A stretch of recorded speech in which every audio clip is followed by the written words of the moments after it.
Hopefully we don't get banned after putting that music up, okay? No copyright. No We do copyright not claim bullshit, copyright. please. Just because of, us playing a couple of YouTube videos. I mean, come on. Stop it, YouTube. You can't just do that all the time. Oh my God, Domino's! You It's put it on Domino in the YouTube. background. You Domino's in put the background. YouTube. Hi, You put Domino. it on YouTube. And I'm like, why don't we actually play it? I mean, you do it on Twitch all the time, so why do we get copyright? I don't know. Well, that's a different story anyway.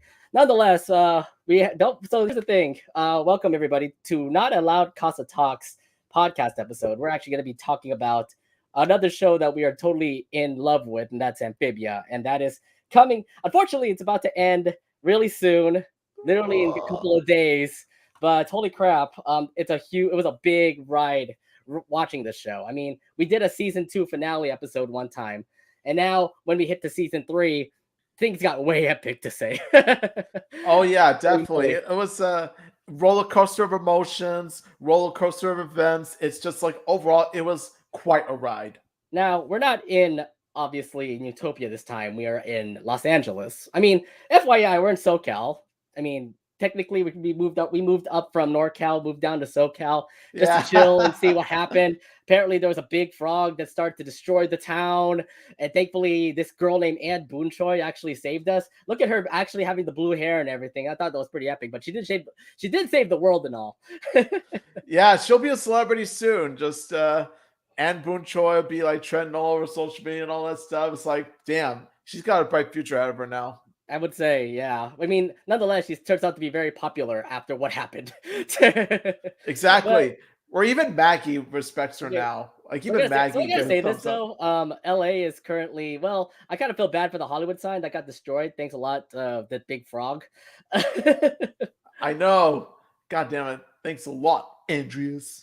Oh yeah, Mr. Andreas. I don't know what's his name, Andreas. I didn't know about that. His name is King Andreas. If you don't know, we're pretending to be Los Angeles residents and just imagining what the hell happened that last Saturday as some girls turned out to save the world. Yeah, I just got word that apparently I read somewhere in an article that apparently his name for some reason was Andreas. It's like, that's a funny name. Was it screaming? Oh, okay. I'm guessing Anne screamed it all over Los Angeles, I guess. Anyways. But, we're talking to the host of the LoudCasa Talks. My name is Nate. Omid is on my right side here. And, we needed to actually talk about this episode considering how amazing, how epic, how awesome the show is. And it kind of sucks that it is the end of the show coming this Saturday.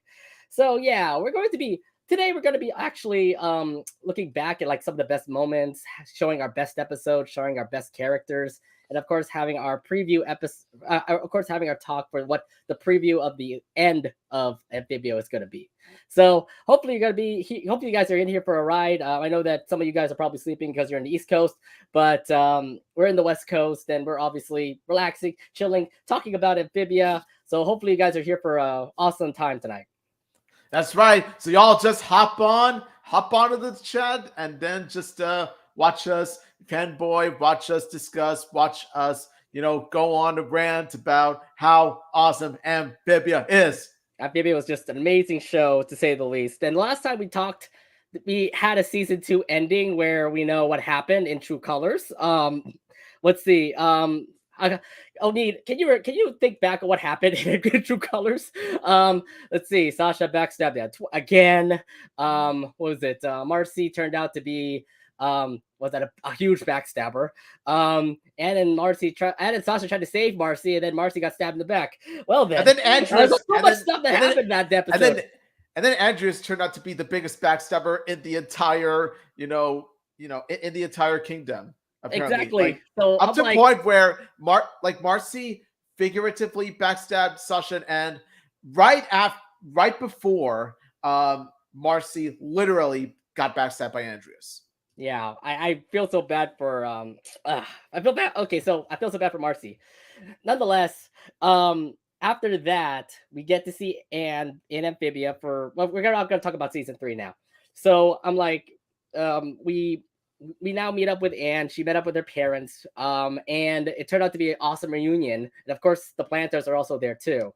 But the thing is that some of the first half, there wasn't really much to say. I mean, like, yeah, cool. We get to see Mrs. Boonchoy and Mr. Boonchoy hang out with Anne. Anne is trying to save the planters back to Amphibia. But at the same time, you also get to see like a lot of things happen in that first half of me. Let's just briefly discuss what happened in season 3 for Amphibia. How can you explain what happened? Because it turned out to be such a ride to say, but it was mostly towards Anne and the planters. Oh yeah, like the first half of season 3, the best way I could describe Amphibia first half of season 3 was that it was a nice little cool down. It was a nice way to take a break after all of the events that happened back in Amphibia, particularly season 2. It was nice to get a little sort of relaxing episodes, because we really needed that after the trauma that we've experienced from True Colors, especially. Oh boy, yeah, True Colors was, yeah. I would say this though. I mean, like after True Colors just traumatized the heck out of us, we at least get some chill episodes where like Hop Hop tried to be a a celebrity, Sprig tried to be a superhero, and we also get to see Polly's technically a technician now, Okay, yeah, that's true. She actually fixed Frobo, so that's good for her. The other thing too is that we also get to see a little bit of snippets of like what happened to Sasha and Marcy. Sasha turned out to be an amazing character now, and then Marcy, well, you know what happened to Marcy. So how discuss like how you felt when you saw those two start to change. With Sasha, I was like, yes. With Marcy though, I was like, no. Okay, it was completely different emotions. So here's what I'm gonna say: Olivia and Yunnan still haunts me. Like, okay, the episode was cool. Like, we get to see Olivia and Yunnan actually save Marcy, but at the end, I'm like, is this for kids? You're getting a kid pretty much be possessed by some sort of thing in the brain. I'm like, are you kidding me? And not only that, she screamed in terror. Like Marcy's scream was like so legitimate. It's actually very haunting. I was just like, how can that be for kids? I feel like that could be like a very horror-esque film when you're watching that episode. So, yeah, definitely. To say the least, I could watch True Colors, but I cannot watch Olivia and Yunnan again. Like, okay, cool, it's supposed to be Olivia and Yunnan episode, but no, it turned out to be more than that after what we saw in that episode. Oh god. Oh my gosh. Yeah. It still continues to be the most disturbing, most horrific scene in all of Amphibia. So how did that not get the disclaimer? How did that not get the disclaimer? Exactly? That's kind of so you got the disclaimer because a girl got stabbed in the back, and then you don't get the disclaimer for having Marcy get like possessed by the core right there. How does that work? Tell me, how does that work? Disney's being stupid. It's a weird. I don't know what to say. I'm like, I guess we can like let that go. No one got stabbed. Is that the reason why? I don't know, man. Like, if somehow Disney sees being impaled as somehow more disturbing than literally having your brain possessed.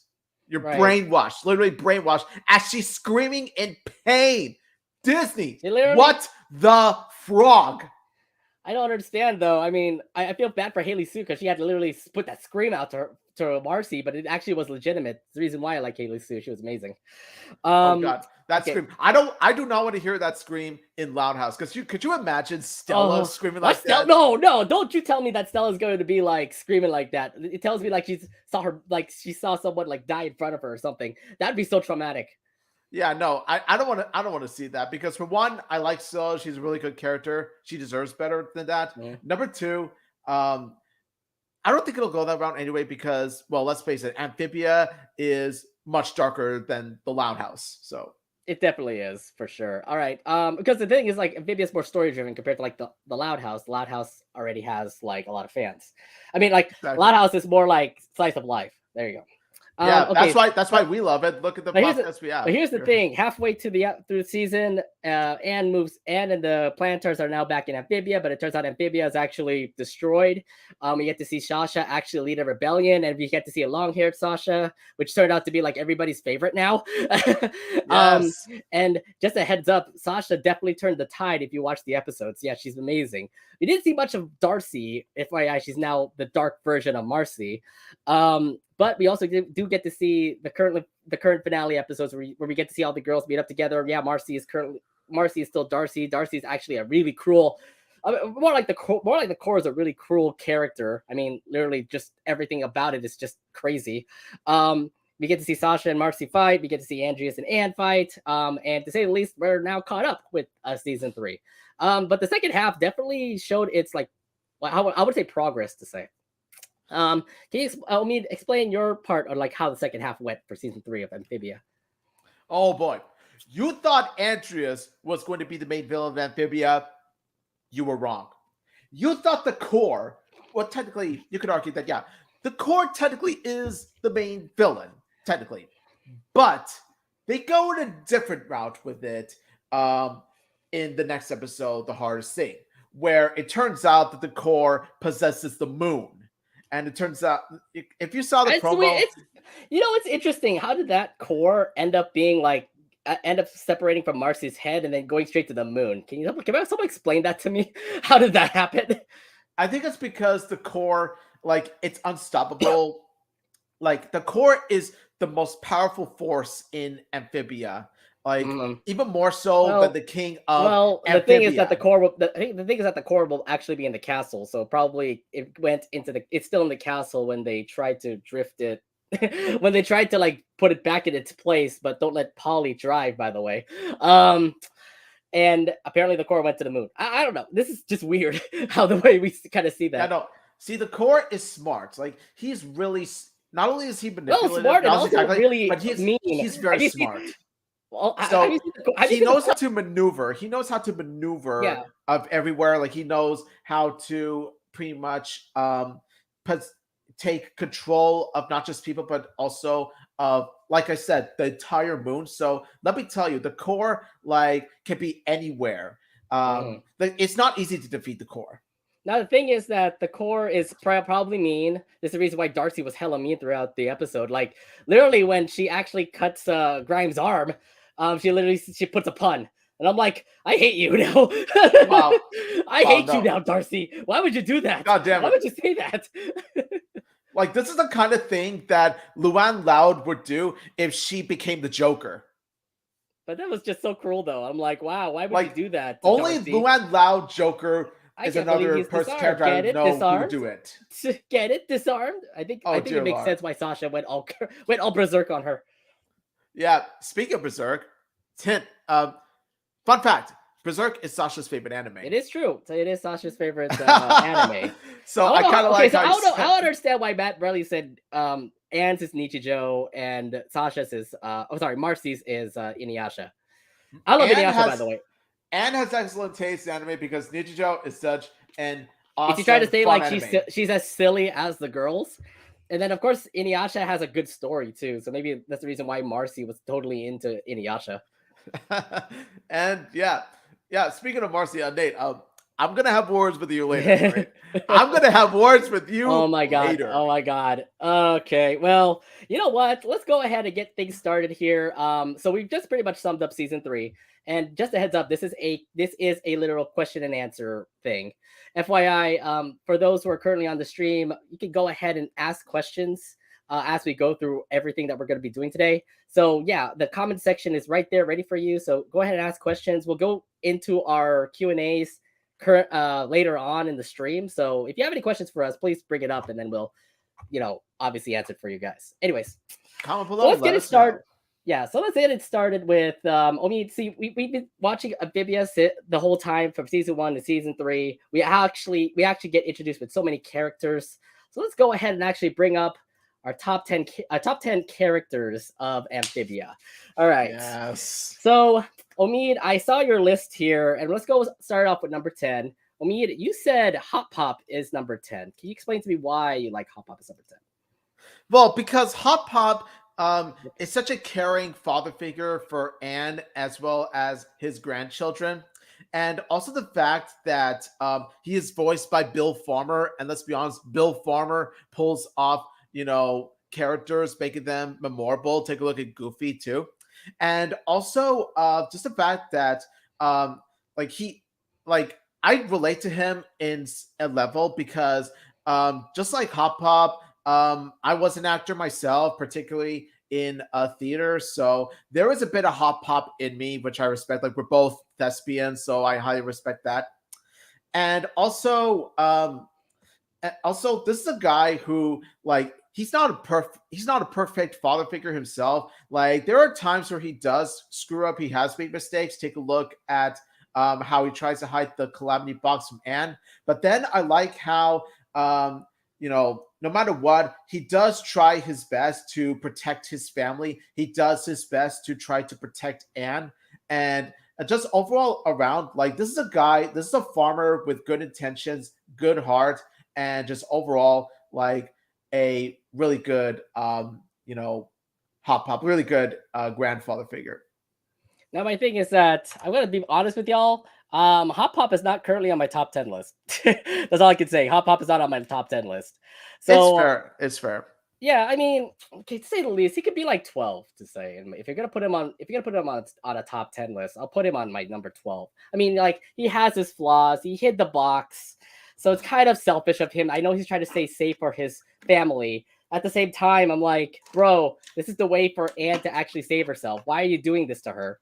So yeah, I'm not happy with what Hop Hop was doing. Plus, the other thing too, it's not as entertaining compared to the other characters that we're also going to bring up on this list. So let's go ahead and fair. It's totally fair. Like, honestly, I'm going to be honest. But number 10, I was sort of switching between Hop Pop and Maddie Flower, but then I ended up going with Hop Pop at the end. Okay, Maddie, not gonna lie, Maddie is actually a pretty cool character. She's not on my top 10 either. I don't know why. My top 10 Maddie was close to being in mine. Maddie was close to being in mine. So okay, so we're doing around top 10 right now, and I'm gonna start off with my number 10. It's so weird. Are you gonna be all like weirded out the fact what my number 10 character is? Omid knows. Yeah, I know, but take it away. How do you feel? How do you feel about this being my number 10? Yes, Domino 2 is number 10. I have no things about her. I know that Domino 2 has not been, like, in episodes, but look, it's like an adorable caterpillar. It was cool. Like, the fact that, like, it continues to know Anne, especially during that episode where, like, it came back. I thought it was actually gonna get destroyed, like the rebellion or something, but Domino 2 is still a cute little, like, cat, okay, or a little caterpillar to say. And the fact that episode there where they literally have, like, everybody flying, like where she's the alpha moth to say, yeah, I absolutely adore it. So don't be weirded out the fact that I actually picked an animal as number 10, okay? It is an adorable cat, okay? Domino 2 is cute. Look, I'm like Anne Boonchoy and literally saying, like, it's adorable. I'm gonna keep it as a pet. Well, technically, you have Domino 1 in your hands while you're showing Domino 2. Not Domino 1. It is Domino 2 after all. I mean, it's the caterpillar. That is true. I'm just talking about, like, the physical features, like all that stuff. Yeah. So yeah, Domino 2. It's a weird way of saying it, but I actually do love how Domino 2 has been helpful. We thought she was just a lost cause. I love the fact that she did come back and she actually helped in the rebellion too. Like, she helped Anne fly. She helped Anne go through Los Angeles and actually help her throughout her fight against Andreas to say. So yeah, I say number 10.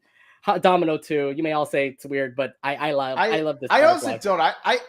I honestly can see why you would put her on the list, because yeah, she's really adorable. She really is. Yes, I'm like Anne Boonchoy, who's pretty much saying, like, yeah, like,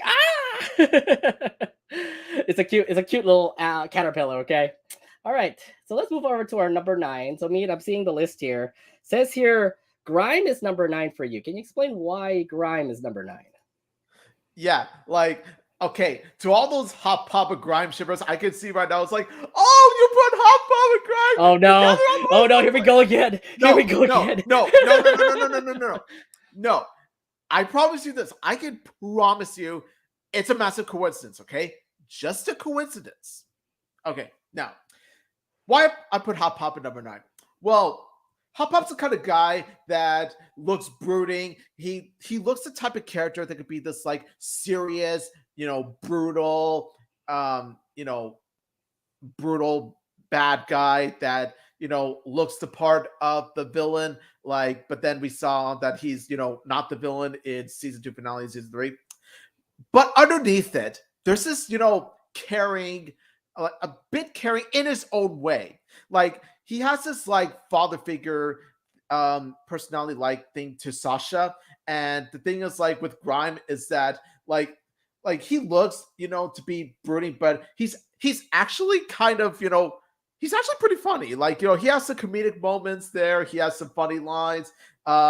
And also the fact that he's voiced tremendously by Troy Baker. Like, he pulls off a Grime in fine colors where, like I said before, he used to be the hard, tough, bad, commander of the Toads. But then ever since he met, Sasha, and ever since they grew a bond, Grime has been like, more open. He's been more cooperative. He gets along with others. Like in season 3, it's like, yeah, you really do see Grime developing as a character. And like I said before, like he has very memorable lines and quotes there. And also, oh my God, when he pretty much sacrifices his arm to save Sasha, I was just like, oh, like he's the father figure Sasha never had. Grime for life, man. Grime for life. So yeah, Grime at number 9. I would say this though, Grime has a fatherly figure like he's kind of like a fatherly figure to Sasha, considering that he's actually helped her throughout her time in Amphibia. At the same time, he also does have this like weird moments. I mean, he plays a harp like a freaking angel. I'm like, how dare you? How do you get so good at a harp?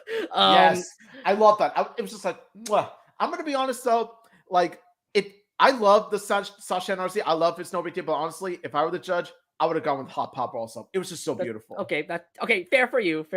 Yes. Like I said, not bad of a pick. I actually would say that he's not bad of a person. Grime is an awesome character to say. Fortunately, Grime is not on my top 10 list. Again, understandable. Fair. Look, there's so many characters out here in Amphibia that we all have our different opinions. FYI, exactly. If you want to bring up your top 10, by the way, audience, you can go ahead and put your top 10 on the comments. I'll bring it up later. As we're gonna see later on, there are some that I find to be a little. Look, Omid has already seen the list. He's already angry at one person. We'll talk about that later. Like I said, my gloves ready. Let's go. Okay, so my number 9. I don't think anybody actually thinks of this person as in the top 10 list, but I think he's actually a really cool antagonist turned into a how do you explain it? Like he turned antagonist because he was obsessed about something, and then he turned good because he needs to help them. That's sort of like my number 9, Grime, where he turned out to be an antagonist at first, but then he grew to be an ally. Yeah, I mean, I think this is the same thing for this person. So, and FYI, number 9, I love him. He's great, and it's also voiced by RuPaul. It's Mr. X. I love Mr. X. He's actually pretty cool. I mean, yes, he's fashionable. He wears Heelys. He could be a bad guy when you actually see him in the first couple episodes of season 3. But look, he's been actually helpful, especially in the end of especially in the in All In, for example, where like you actually get to see him help the Boon Choys actually get all this gear and actually fight against this frog army that is about to attack Earth. So I gotta say this though, like nobody cares about Mr. X, but I care about him. He's cool. Like he is a really cool antagonist. Plus, RuPaul also voices him. I think he's perfect. He's actually a perfect person to actually voice Mr. X. Because every time I hear him, he's actually not. Every time I hear him, I'm like, RuPaul, I can totally hear your voice. You are a bass you're a bass queen, by the way. Yes, I understand you're RuPaul drag queen and all. Like I found RuPaul entertaining myself. Like I really did find Mr. X quite an entertaining character myself. Not exactly top 10 or 2, but yeah, I like Mr. X too. Yeah. So yes, it's weird. Like my countdown list is so weird. I actually have number 10 as a freaking pet, and number 9 as a drag queen. Yes, Mr. X and RuPaul. Yes, we love you. Well, I love you. I don't know about me. You didn't put it in your top 10 though. That doesn't mean I don't look. Maddie's not in my top 10 yet. I still love her, so take that for what it is. Okay, that's true. We all have to like really make some big decisions on this one anyway. So yeah. Number 8, according to you, I'm surprised about this. I thought you actually would bring this up really high on these. By the way, it's not one character; it's 2 characters. Yes. And to be fair, we actually did the same thing in our list, by the way, for this one. Number 8, according to you, Omid, Mr. and Mrs. Boonchoy. Why? Yes. Oh my gosh. Like these two characters, these two parents are, such an amazing set of parents. Like they're honestly one of the best parents, in a cartoon. Like they are helpful. They are, very caring towards their daughter. They do whatever they can for their daughter. And how should I put it? Like they know when to put their foot down when it comes to their daughter. And they actually are really funny. They actually turned to be, they have their funny moments too. Like Mr. and Mrs. Buchoi are the kind of, parents that a child needs, in their lives. And, given that it's really refreshing when you see them, given that, most of the cartoon parents don't really turn out to be that great. Take a look at Turner's parents. But in the case of the Buchois, like not only are they, very caring, helpful towards Anne, but they're also really smart. It really does show how like I said, they're very encouraging towards Anne. They've seen how much as Anne has grown. They really do provide for her. They even welcome the planters into their home, despite the fact that they are anthropomorphic frogs, because they know how much they have been caring for Anne for these past months. And honestly, overall, I stand the Boon Choi parents. I simp Mrs. Boon Choi especially. Whoa. This is supposed to be a kid's show, Omid. Don't you put up a lot more of that. It's like, yeah, forget all the Thai food in the menu. I want her for dinner. Omid, this is a kid's show. What are you doing? I can't help it. It's no, I don't like this. Also, Mr. Boon Choi is a gamer, so that's a plus. Okay, so that's the thing. I love them too. By the way, they're on my list, but they're not number 8. I'm gonna bring it up later. By the way, okay. Now you got to figure out like why Mr. Mrs. Boon Choi. Nate, where do you put it on the list? Good question. You'll see that later. Mystery. All right, number 8. It's cool. Like Mr. Mrs. Boon Choi. I'll explain my take on those two later. But number 8 for me. What's surprising? We haven't seen her in quite a while, but I think she's an absolute she's absolutely adorable, and the fact that she really supports Sprig. You know what I'm talking about now, right? Oh yes. Ivy. I like Ivy. Yes. Look, I love the tomboys. She definitely is a tomboy character. And look, the other thing too is like she loves fooling around with Sprig. Sprig loves Ivy because of that. I love the fact that like Ivy, when she tried to ask her out, it was absolutely adorable. Like she's absolutely tsundere when she tried to ask her out. Oh my God. and then the episode where she's trying to be like what was it? Try to fight her mom and stuff. I thought she was actually cool in that episode as well. Like, yeah, you get you're selfish, but at the same time, you also do want to listen to your mom because your mom actually knows a lot of more things compared to you. So, and I do love Spivey, by the way. Like the couple is great. I hate the episode Spivey, by the way. Too much of it that. was so Way cheesy. Too much of that. Yeah. Spivey was so cheesy, man. It's it got to a point where I'm just like, okay, you guys are a bit. It's a little way too much. It's the reason why Sasha ended up being so angry. But look, Ivy's an adorable like little frog. I protect her at all costs, please. And of course, Spivey for the win. Yes. What more can say? Like Ivy's awesome. Yeah, definitely. Yeah, I honestly, Ivy, I would put Ivy in my top 15. I really do like her character too. And fun fact, she's voiced by Katie Crown. She is voiced by Izzy. Oh, that's true. Actually, you forgot about that. Yeah, Izzy from Total Drama. Yeah, one of my favorite Total Drama characters. That's right. I remember that. I forgot Total Drama, by the way. We don't have a show. We don't have like a dedicated like fan base about that. Okay, that was a whole time ago. Yeah. All right. That's another topic for another day.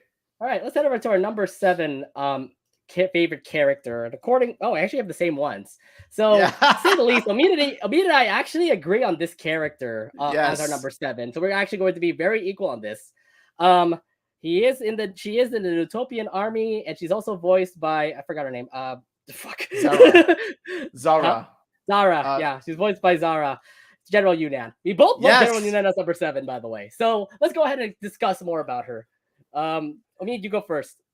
Her name is General Yunnan, Scourge of the Sandwars, defeater of Ragnar the Wretched, and the youngest dude to ever achieve the rank of general in the Great Utopian Army, General Yunnan.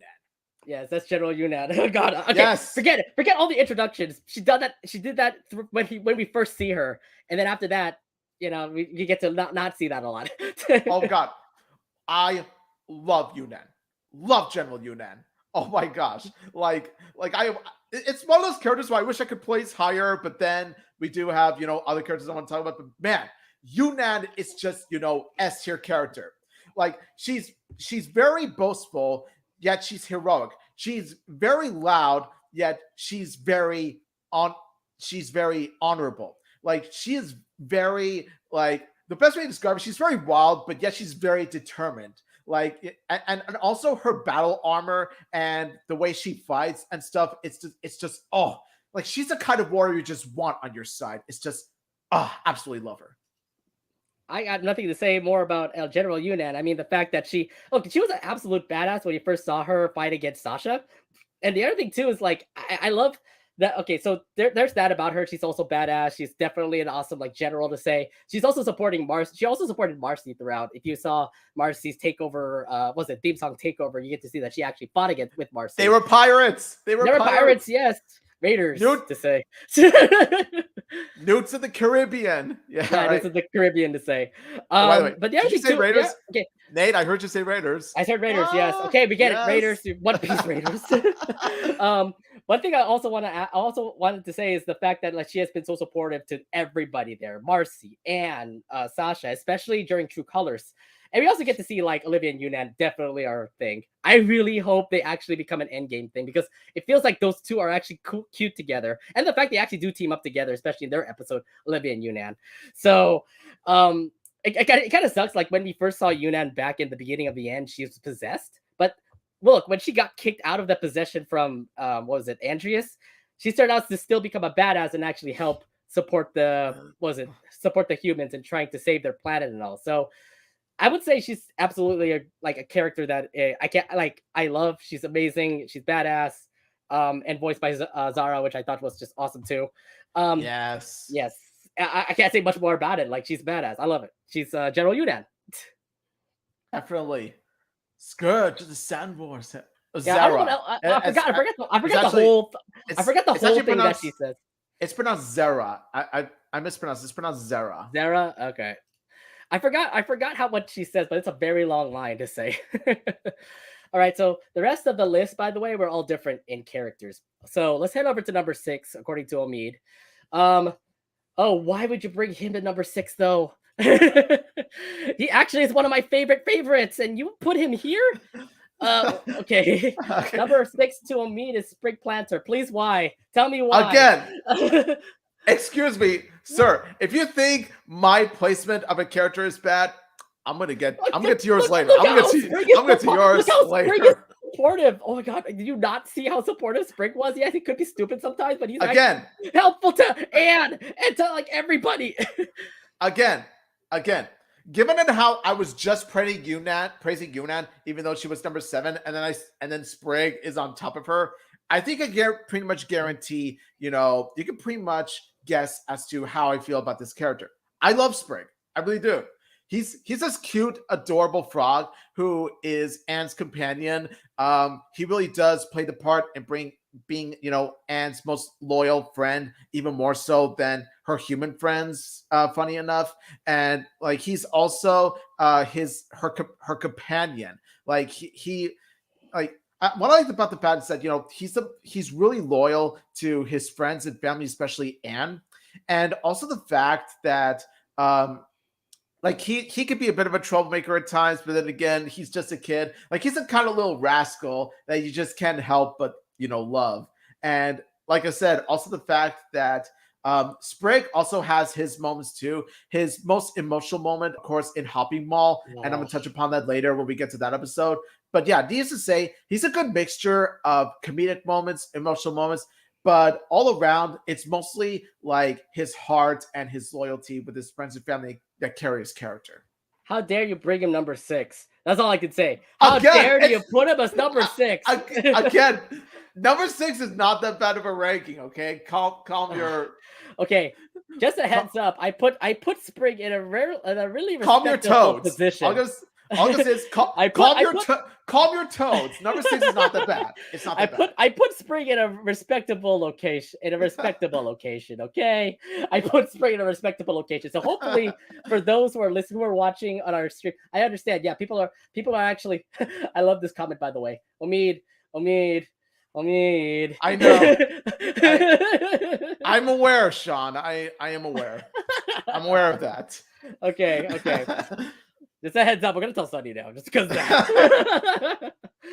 She's probably watching anyway. She's gonna find out anyways. You gotta keep moving on the show here. All right, number 6, according to me. Okay, you put them at number 8, but I put them at number 6 because it's again Mr. and Mrs. Boonchoi for me. I love the respect that they have. Yes, I understand they lost their daughter, but look how supportive they are. Like accepting the planters into the family, helping them become part of the family. You know, in Thai Feud, for example, where Mrs. Boonchoi absolutely hated Sprig, and then she started to like it because she's now part of the family. And I thought that was absolutely adorable, actually seeing those two. Mr. Boonchoi, I could definitely relate. I can't believe he's actually like around a 40-plus-year-old actually gaming and all that jazz. That's us in future years. I feel so bad for Mr. Boonchoi, considering that Mr. Boonchoi did get left behind during that hot balloon accident during Sprig's birthday. Don't forget to check out his Twitch stream. It's like Boonchoi's gameplay 2. Yeah, but and the other thing too is like, look, I understand like Mrs. Boonchoi. She's definitely a supportive mom. She's absolutely amazing. Plus, she's also kick ass. I didn't know how amazing she would be. Mr. Boonchoi is also the same thing too, very supportive as well. No doubt about it. When Anne came home, obviously there were a lot of comfort, especially the fact that the parents actually got their daughter back. But if you've been seeing throughout season 3, they definitely are very supportive of her. Will do anything to make sure that she's actually safe. Look at them in their robot outfits right now. I mean, yeah, I can tell you they'll do whatever it takes to make sure Anne is safe, and I love it from them. So number 6 to me, I love Mr. and Mrs. Boonchoi. They're amazing. Yeah, like I said, I praised, like when I was talking about them, I was going on praising about how like they're the best cartoon parents in animation, and it still holds true to this day. All right. Now let's head over to our top 5 characters. And this one, Omid, I'm surprised about this one. Why would you put him here on number 5? Literally, top 5, and you put this person in? Okay. All right. Number 5, according to Omid, is Wally Ribbington. Please tell me why Wally ended up being in your top 5.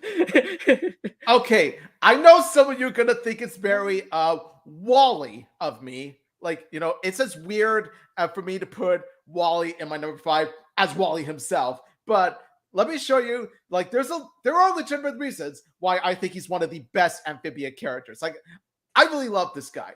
This guy, like, is pretty much he's the nutcase. He's the weirdo of the town. But what I love about him is, his self-esteem. Like, what I love about him is like his self-confidence that, no matter what people say of him, he still manages to, love himself through and through.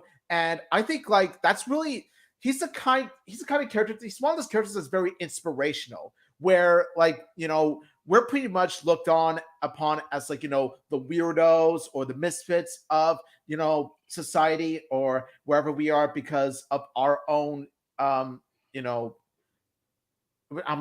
you put it? Weirdness, or like whether it be like, habits or tastes or whatever. But the thing is though, is that we shouldn't care.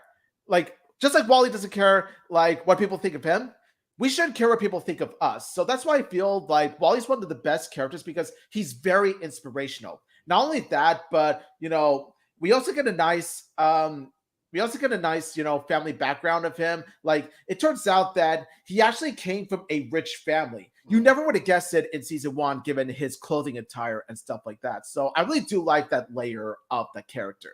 And I really do love the bond that he has with, Anne in, strangely enough, the episode Wally and Anne also. It gives Anne a life lesson to learn from Wally, that you shouldn't care what people think. It doesn't matter what your reputation is as long as you love yourself. Love it.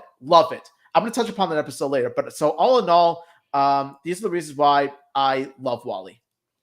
Yeah, Wally's not bad of a character, but I mean, I can't really put him like in the top 10 to say, yes, he's a great character to say with the whole backstory and all. but his silliness and not really helping out. I mean, Wally and Ann was a good episode, and plus his backstory when he actually was rich was a good episode. But to say the And least, he can play the accordion. He can play the yes, accordion. the accordion. Yes, I gotta say this though, he's still a pretty silly frog. I would say put him in the top 15 for me, but not really like top 10ish. So sorry, Wally, you were great and all, but not my cup of noodle to say. All right, so I have something else for number 5, and that is the one tough frog that was a part of the planters. Yes, I am talking about Polly Planter. Yes, I'm gonna touch okay, upon so her later. I'm gonna touch upon her yes, later. so to say the least, Polly, I love her. She's a great like little frog. Here's the thing, like throughout the show, we just keep on seeing like the tough Polly that continues to like love Polly. Oh wait, what was it? Just be tough Polly, tough little Polly to say. And how she okay, so she's tough throughout like season 1 to season 2. Plus, you also get to see like how she actually becomes compassionate to season 3 to say. So here's the thing, like she's a yes, she could be like that one tough frog. And plus, the other thing too is like when she actually has Frobo, she turns out to be such a supportive character to a little robot. Like I never expect that kind of friendly bond that Polly would have to a character to a certain object to say. So she does have that like cold heart where she's actually like tough and all, but at the same time, she also does have a heart of like like a greatly awesome heart to actually care about like somebody like Frobo to say. I love the fact that she's now a technician now, so she actually can fix up robots. Turned out to be really cool. She made Robo into a freaking was it Megatron or some sort of like Transformer now. So yeah, I would say though Polly definitely is an awesome character. What more can I say? She's awesome. Yes. Like I said, I'm gonna touch upon her later. I know, and FYI, the later is actually now because yes. when you go to Omid's number 4, it is Polly too. I have a different picture for Polly. Oh no, wrong app. I hate doing this sometimes. We have to be projector here. Number 4 is Polly to Omid. Omid, can you explain why Polly's number 4 for you? Yes, like honestly, okay. Bit of a spoiler, guys. Polly Planter is my favorite amphibian in the series. Yes, whether it be frog, whether it be toad, whether it be newt, like Polly is my favorite amphibian in this entire series. Like I just adore this little, cute little tadpole very much. And the reason why I do is because, okay, before a certain character came along, she was actually my favorite character in season 1. Yeah, funny enough, right? Like, yeah, Polly, I find considering that Ant, Prig, Ivy, and the other rest of the Wartwood citizens were not she's been my favorite. She was my favorite season 1 because she had the funniest lines. She's shown to be much tougher than she seems. Like given like for a cute little tadpole, let me tell you, like she has a fierce, tough, snarky attitude, and I just love her for it. And I laugh at every line that she spews out in season 1 and season 2 and season 3 also, for the most part. Like honestly, like every line that she spews out, I'm just like, oh my god, Polly, you are so cute. Oh god, you're this cute little round ball thing.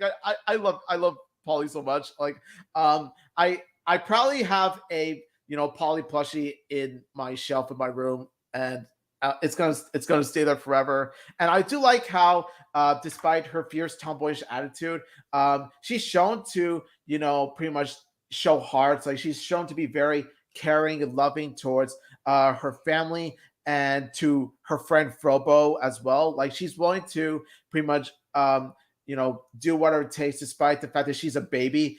She still manages to contribute to the family and Frobo as well, especially when she gets her legs. Oh my god, it was a proud moment. Oh god, I forgot. God, her bring that up.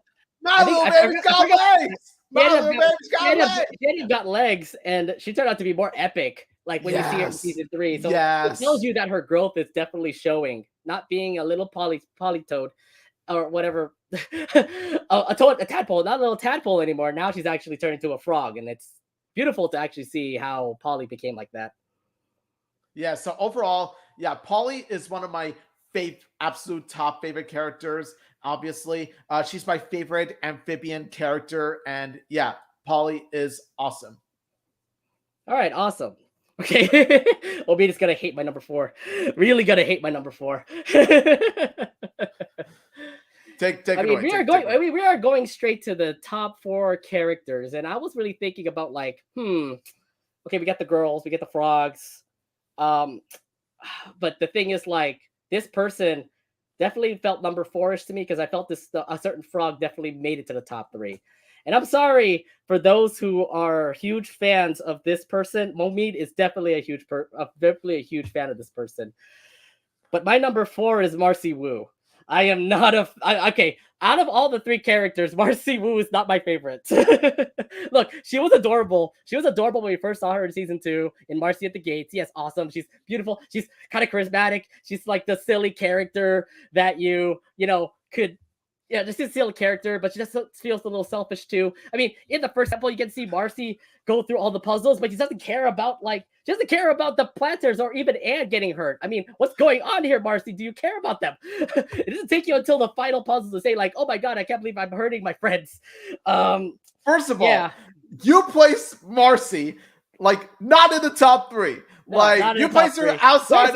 There's somebody who is much better than Marcy. Okay. Like, wow, you really thought that my placement in Sprig was disrespect?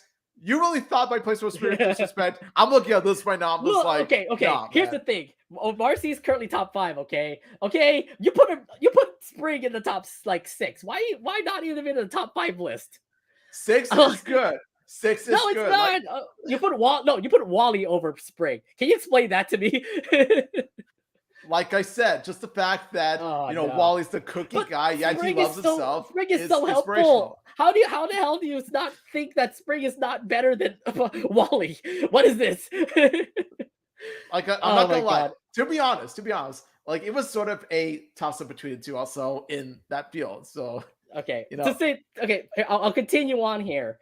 That backstabbing moment where she actually was selfish and actually brought her friends over to Amphibia to make sure that she has a future with them. I don't think that was a good idea, Marcy. I think that's really, really selfish of you.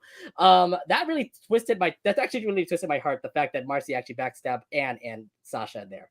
So then it's revealed that her friends weren't much better given, the beginning of the end.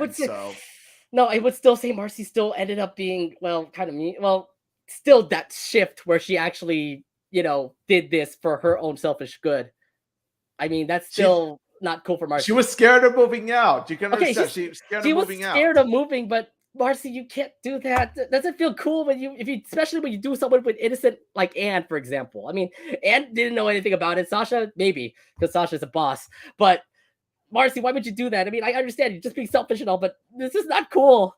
And the other thing too is that let's be honest, all 3 of them were selfish in their own way.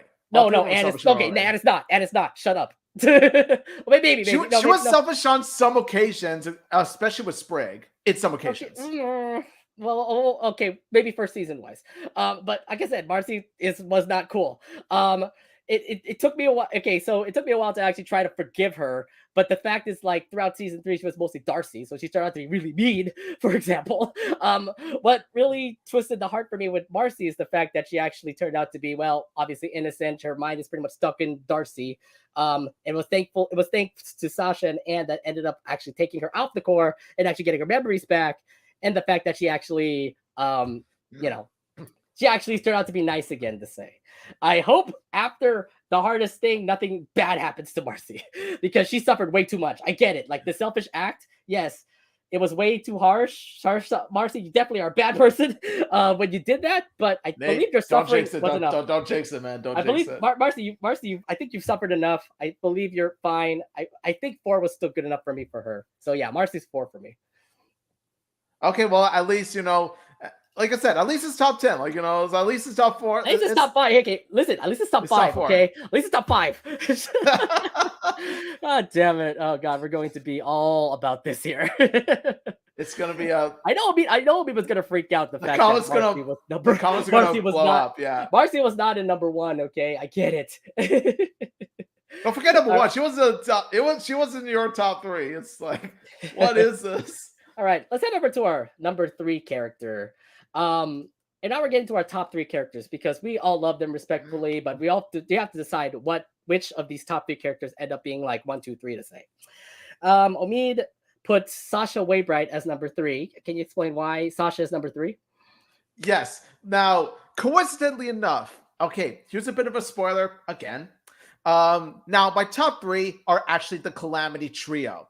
Like I'm gonna reveal more as to who's number 2 and number 1 in a bit. Some of the fans know. Some of the fans follow you on Twitter. Okay, we know who your number 1 is. Okay, but for those who don't, you'll find out soon. So, yeah, number 3 is Sasha Waybright. Now, of course, when we do see her at first, she turns out to be like the bossy, mean girl type trope, but then throughout the seasons and throughout the episodes, she learns to grow and develop. Of course, love her character development. One of the best character developments I've seen in a cartoon character, and I've seen Zuko from Avatar: Last Airbender. So yeah, they're both up there. So what I love about Sasha is that she has this. She's this 3-dimensional bossy girl where she does have bossy moments. While she is the bossy mean girl per se, she does have some likability in her. She does actually show some care in some way or another. Even during season 1, we do see that tiny hint of care that she has, especially towards her friends Anne and Marcy, where and also the fact that pretty much like throughout the series and throughout the series, like she learns that there are consequences to her bad behavior. We've seen her face those consequences. It's Barrow's Warhammer, where she lost Percy and Braddock because of Sasha being Sasha. And so this was a good chance for her to change her ways and heed her warrant, but sadly that wasn't the case because what could happen to True Colors? She was being Sasha again, but then it turned out to be the consequences actually turned out to be far worse than in Barrow's Warhammer, up to a point where one of her best friends got stabbed and she was separated from them again. And so in came season 3. Season 3 was where she was pretty much peak Sasha. Like season 3, especially after Turning Point, where she read Anne's diary, like that's what made her Turning Point. And so she vowed to be a better friend, a better leader, and a better person by the end. And so we see her lead the rebellion. We've seen her long hair Sasha. Like she turned out to be like the best Sasha that she promised she would be. And let me tell you, we are proud of her for it. And oh my God, that's the part where she slays Darcy, where she defeats Darcy, and she's like, I am not that person anymore. And I'm just like, oh my God. God bless. We are proud of you, Sasha. We are proud of you, Sasha. Oh my God. Just round of applause for Sasha. That beautiful character development. Yeah. We see that she's no longer this unlikable, bossy character that she was in the previous 2 seasons. No, this is a brand new Sasha. This is the Sasha that grew, that evolved. This is a Sasha that we all know and love today. And just a bit of a side note here, Anna Akana voices S-tier characters, okay? Now, Sasha may not be my favorite character voice by Anna Akana. That will be my wife from Big City. Oh my God. But Sasha, though, does come across as an amazing character to me because of her character development and growth. That's why she's number 3. But, I mean, I got no spoiler for this. Sasha definitely is in my top 3 for sure. Obviously the characters that you're kind of seeing right now, the Calamity Trio, at least one of them has been pulled from the top 3 list. Sorry, Marcy, but you're not top 3 material. Yes, he plays a certain character over Marcy, which is not a bad thing. I like that certain character, but still, though, I would hardly disagree on that. Okay, whatever you say. But yeah, Sasha is definitely an awesome character. I'll explain more when I get to her in my list. But for my number 3, I really don't understand why Omid put him number 6. But I love Sprig Planter. He's a great kind of person. How the heck do you not care that he actually was a friend to Sasha, to Anne? Look, I just explained that, like I said, I love Sprig. He's a caring, friend towards Anne. Frog. He's a great. I just like other characters more. That's it. That's all. The other thing too is that Sprig was he actually befriended Anne. They thought they were going to kill Anne because she was a beast in the first episode, to say, but look how supportive Sprig has been throughout the whole series. Like, she's been helpful to Anne. She's been helpful to, obviously she has some suspicions to Sasha and Marcy, but of course he also respected her too. Nonetheless, whenever Anne is in trouble, Sprig is there. Whenever any planter or any where Citizen is in help, he's there to help him out as well. I mean, he's even a freaking superhero in LA for Christ's sake. Yeah, he turned out to be such an amazing character. I love like his silliness is absolutely attractive to me. He's adorable, by the way. He's a great, cute little frog. Look at that face. Look at that face right there. That just how can you say no to that face, Omid? If I did say no, he wouldn't be in my top 10. Okay, if I really did say no to Sprig, he would not be in my top 10. Does this make an innocent face? I don't know. But yeah, I love Sprig Planter. It was crazy when I saw Justin over at the art gallery. By the way, the voice actor for Sprig, Justin, he definitely has the same voice as Sprig, like even in regular time. So I'm like, dang, okay, so I'm guessing you're very high pitched. Yeah, but it's awesome. I mean, okay, we'll skip to that. Anyways, Sprig is an awesome character. He's a very supportive person and definitely a great friend. I don't know why Sasha wanted to kill Sprig one time. And I agree with you. The only thing I disagree though, Sprig over Marcy, no, absolutely no. Oh, no. At least Marcy didn't backstab anybody. At least Sprig actually was respectable to Anne. Like, no, Sprig over Marcy. No, I'm sorry, your list fails automatically. Oh my god. But I do love Sprig, but he's no Marcy. Oh my god. I'm not gonna. I'm saying this right now. Sprig is still is a great person. He's a great frog. And I don't disagree. I agree completely. Sprig is a good frog. He's a good little. He's a great frog. Like I said, supportive to Anne, supportive to pretty much everybody. Like he would be an awesome friend if you ever become a friend to a frog, to say. All right. We're going straight to our 2 and 1 here, and you can all put your guesses on the comments what Omid and my list are. But Omid's number sorry, that's mine. Omid's number 2. If anyone wants to make a guess, if anybody in the comments wants to make a guess on Omid's number 2, you can right now if you want to. I'll give you like feel free to a couple of seconds right here. Everybody should know. Everybody should know by now. Everybody should know by now. I mean, some people who are watching our stream are followers of us on Twitter. So I literally just put a huge spoiler when I was talking about Sasha. So I should give you a clue right there. Yeah, I should give you a clue. But okay, what? Well, nobody said Sasha, but Sasha's number 3 still Omid. Did you not read? Did you not see? I don't know. You must have skipped that part. Yeah. Yep. You're right on there. By the way, everybody, it is Anne Boon Choi. It's Omid's number 2. Wow. Okay. So, all right. Yes. Explain why Anne's number 2. I really do love Anne. She's a really great protagonist. She's a really great girl. She's the kind of girl that's just all heart. She's the heart of the trio. And what I like about Anne is that, like I mentioned with Sasha, Anne pretty much grows and develops herself.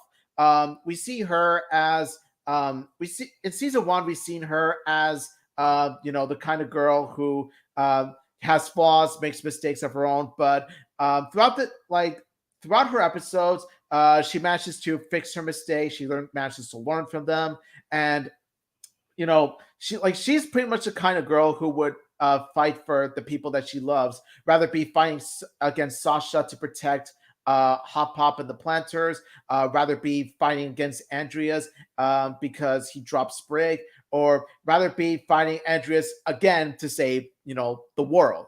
That's what I love about that's what I love about Anne, and also just the fact that we've seen Anne's insecurities in All In, where pretty much it's revealed that before she met the Planters, she didn't know what she wanted to be. She didn't love herself. I'm just like, Anne, when did you become the most relatable character in animation? When did you become so relatable? Because I totally felt that. That's why we tend to act out. That's why we tend to have flaws in a sense, because we don't know what we want to be ourselves. So that could really lower self-esteem also. But then thanks to the love and support of her 2 families, the Planters and the Boon Chois, she manages to grow and evolve on her own to the person that she wants to become, the person that we all know and love. And I love her quirky, funny moments as well. And of course, she hates pineapple pizza. Don't you dare oh my god, pineapple pizza. Do not talk about pineapple pizza. So overall, she relates to me on that one. So overall, and also Anne Answer has really good work ethics. Like the fact that we see her help out in the Thai restaurant, and the fact that she helps Stumpy out with his own restaurant, that really does show how strong of a work ethic that she has for her own age. That's what makes you respect her even more. So yes, all in all, really love Anne. She's a really great protagonist and a really great role model. Well, you kind of know that Anne is going to be in my top two. I'm pretty sure you all know by now Anne is going to be in my top two for my top two list to say. Do you think that Anne is going to be in my top two? Is my number two to say though? Do y'all think so? Do y'all think so? I mean, you all follow me on Twitter. You all should know like my favorite character of Amphibia, and it is not Marcy, unfortunately. Again, Nate shakes head. It's SMH, man. SMH, man. Okay, so to say the least, she is actually very close to number one if she wasn't so flawed in season 1 and 2. Talking about Sasha Waybright. I love her. Holy crap. How the hell did she get such a big turnaround? I mean, in season 1, she definitely is a bossy person to Anne. And then in season 2, we get to see a little bit of love, liking towards Sasha. But at the end, she still backstabbed Anne. So I'm like, what are you supposed to be, a bully to Anne, for example? But no, she didn't. But no, what happened though at season 3, holy crap, she had a very huge turnaround. Literally turning point. Look, if you watch Turning Point, by the way, she's depressed throughout the whole entire episode. Like, she's so worried to Anne and Marcy that all her actions are turning to absolutely bite her in the butt. That she actually had a huge turning point when she saw Anne's journal, for example. And now she turned out to be a huge boss. Look at her now become commander of the rebellion. And holy crap, like her and her long hair, her and her fighting skills, and everything in between. She's a badass, and how she became so good after just one season. How can I say this though? Is it the biggest turnaround of a character? You might say Prince Zuko is one of the biggest turnarounds of a character, but this one I think definitely tops the cake. You have one season to turn around a bossy character like Sasha, and she becomes like this. She's amazing. So I have to give prop out to the Amphibia crew to actually change the fact of a bully to become a really heartwarming character like Sasha, for example. And not gonna lie, she's absolutely like people can like adore her just because she became such a badass and everything. Yeah, definitely a huge fan of Sasha now. But yeah, Sasha Waybright. We all are by season 3. We're all a fan of Sasha. We stand Sasha Waybright. And by the way, look at how much she's been working out. Look at those arms. She's been working out. Arms are bigger than Anne's, yes, but working out. We need to see her workout routine now. She is the gem of strength, as what we see, if I remember correctly. Yeah, that's true. We've seen her being able to lift a giant warhammer. So that should give you an indication right there. Yeah, exactly. All right.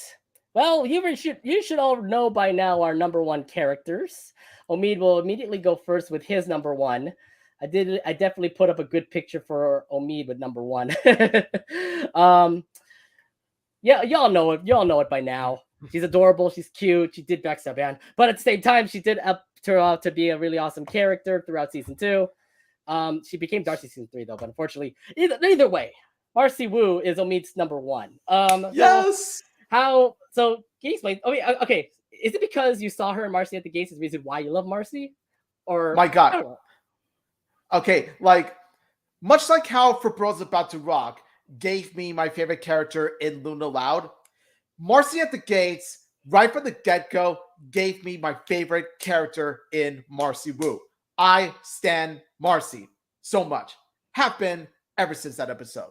How about when she would turn into Darcy, though? That's the thing, though. Like, even when possessed, even when she's, possessed by the core, even when she's Darcy, she manages to be funny. She manages to be quirky. She manages to be so Marcy. She manages to be a fun little dork that you just can't help but love. Oh my God. Like, her quirkiness, her interests, like her interest in nerd stuff, and like, the fact that she's, resourceful, she's the smart, she's smart but clumsy. You know what I mean? Like she's, you know what I mean? It's that she's perfect and imperfect at the same time. That's pretty much the best way to describe her. And also what really helps on top of that is the fact that she's a very layered character. Throughout throughout the series, do see her as like she's more than what she seemed. Um, like you see her pretty much have her own flaws. Like she's like she's shy around people. She can't look them in the eye, and also by the fact that like like I do see a lot of myself in Marcy because Mm. I'm pretty much the Marcy of my own. I'm pretty much the Marcy of my own family trio. It's like my mom and my brother are not exactly into the same stuff I'm into, like Mm. anime or So it's kind of, so animation or you're kind of superhero feeling stuff. like Marcy. You kind of feel like Marcy in the group, where she's interested in this thing, but the others aren't. Yes, exactly. And that's what makes me, love her even more. Is the fact that I heavily relate to her. Like she's a kind of friend that I definitely would want in real life. And also by the fact that, yeah, in True Colors, you do see why she did what she did. You do see how they got to Amphibia in the first place. But here's the thing.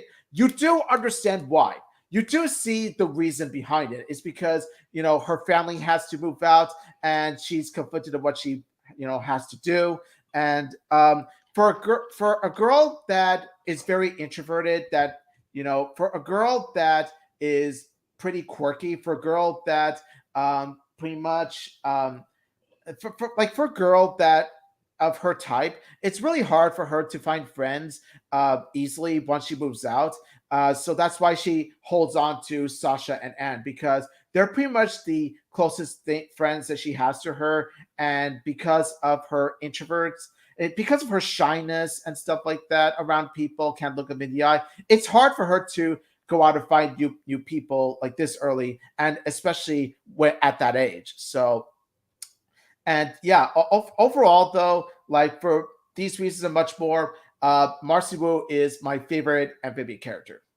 You already saw me explain my part when it comes to Marcy Wu. Yes, I have to say the backstabbing that Marcy did was the reason why I kind of put her number 4.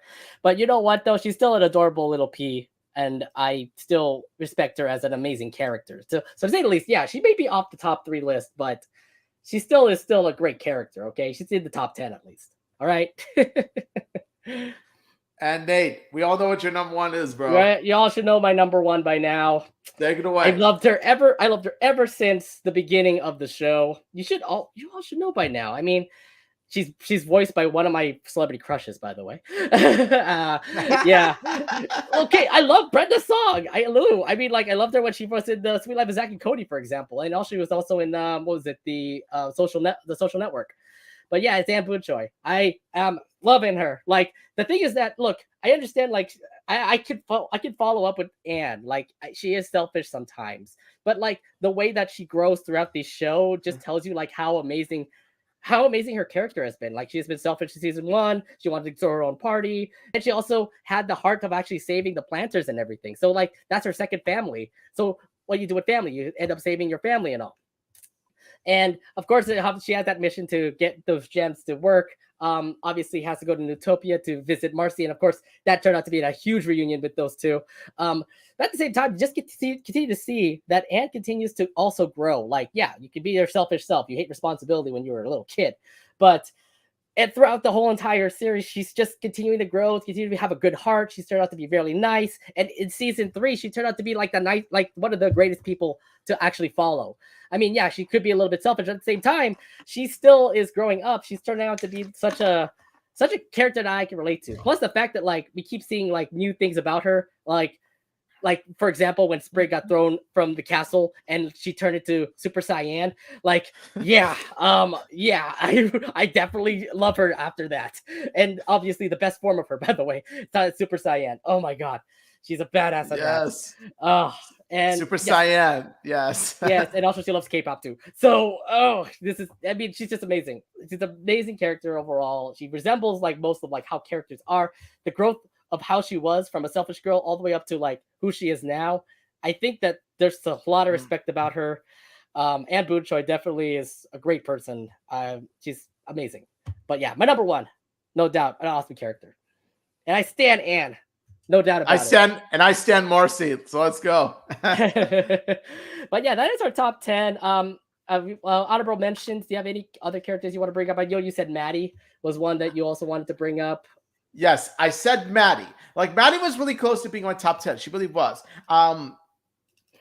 Like I love her. I love her witchcraft. I love her, goth personality. I do love like she pretty much gives a Lucy Loud vibe to me, and that's why I love Maddie for it. All right.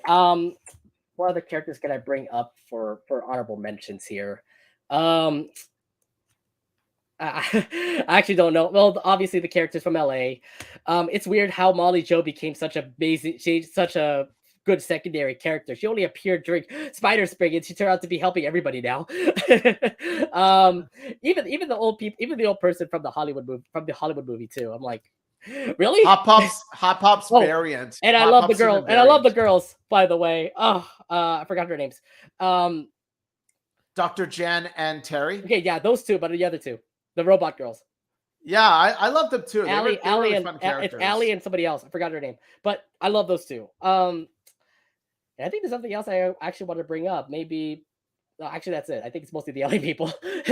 But yeah, no doubt, it was great. With our top 10. All right. We have a break here, so let's actually get to your questions and answers. Do you have any questions for us? Please let us know in the comments. I know we had one, but it's absolutely way too far for us to actually read it. So let me just Yeah, I know there's gonna be some comments here there that are gonna, trash us on our absolutely bad takes on our list. So I'm just like, take it away. I'm just like, come at me, bro. Like, well, yeah, it's time for some like come at me, Toad. All right, so it's time for some Q&A stuff. So if you guys have some questions, please talk. Oh, here's a good one. What about Gabby? Gabby, I like Gabby, but she's not top 10 material, but I like her funny enough. Yeah, she's not bad. I totally forgot who Gabby is. My bad of that. I mean, like Gabby only appeared in, for 5 seconds. Like, was that random girl? It was that random girl in the mall. It was a random girl in the mall. Yeah. It's like, do you remember? Okay. Do you remember the episode where there's a Karen? Apparently, it was the cat sitting episode. Oh God! Yes. Is it worth your life, Karen? My name is Emily. My point taken. My point taken. I know. I'm like, okay, that was a total Karen joke for one thing. But I'm like, yeah, be political here. She didn't even behave like a Karen at all. She was actually understanding of the situation. So I don't understand. I don't know what is going on with that. They made a much better Karen joke at that mall episode. Just saying, right? Because they actually were Karens. So, sorry, not that. Do you think that the Amphibia finale is going to be like the Star versus the Force of Evil finale? I predicted that once. No, it should not. Okay, Star Wars: The Force of Evil finale was crap. It was awful.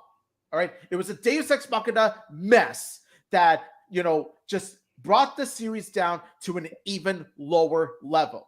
Okay, Amphibia, I trust Matt Braley is better than this. I trust Matt Braley will conclude the finale in a way that feels powerful, that feels emotional, that feels, genuinely strong writing.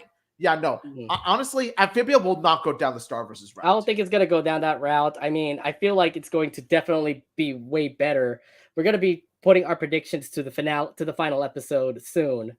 We do have one more segment that we're going to get through before we get to our predictions of how the finale is going to be, but that will be in a later time. I don't think it's going to go that route. What cartoon do you think some of the Amphibia characters would enjoy watching? For example, what cartoon would Marcy be a fan of? Owl House. Marcy would definitely love Owl House, because think about it. There's fantasy, there's magic, there's there's a tribute to nerd culture. Like there's a whole bunch of stuff that characters like Marcy could definitely get into. I can definitely imagine Marcy getting into the Owl House and then trying to get Anna and Sasha to watch the show, and then they end up falling asleep, and the night is just like, you guys are, you guys are some friends. You guys are just, oh my God, you guys are some friends. You guys are, okay. You just fall asleep in the middle of the thing that Marcy loves. It's just like, how dare you guys? I was thinking like some other characters that can also love cartoons. Maybe like, um, I can totally see Anne loving silly cartoons. Like, for example, We Bear Bears, for example. No, no, Marcy can like We Bear Bears. Probably Anne will also like that too. Um, what for Sasha, for example, we just get it. Like, she loves tough stuff. So I could totally see her be a fan of WWE. Like, why doesn't she actually become fans of, like, come into wrestling and stuff like that? I can totally see her love that kind of stuff. I can see Sasha would definitely get into Castlevania. Castlevania, that's a good one too. Castlevania would be Sasha's type. Maybe Death Note too. I think totally see Sasha get into watching that. Well, technically that's anime, but I do see a point. Yeah, but I'm still saying like it's still cartoon anime don't matter. I can totally see like Anne loving. Well, I can totally see Anne, like I said, loving silly shows. So I can totally see her love Chaos. Maybe The Ghost and Molly McGee. That could also be a good show that she could probably like love. Strange enough, I could see Anne getting into the Loud House. I think so too. I think that she can like also get Anne into would definitely be Loud House fan. Yeah, no doubt about it. I think Anne will love the Loud House. My Hero, another one, My Hero Academia. That's definitely going to be something for Marcy would love, just because of all the things that happen in there. I think she's a huge fan of that kind of anime.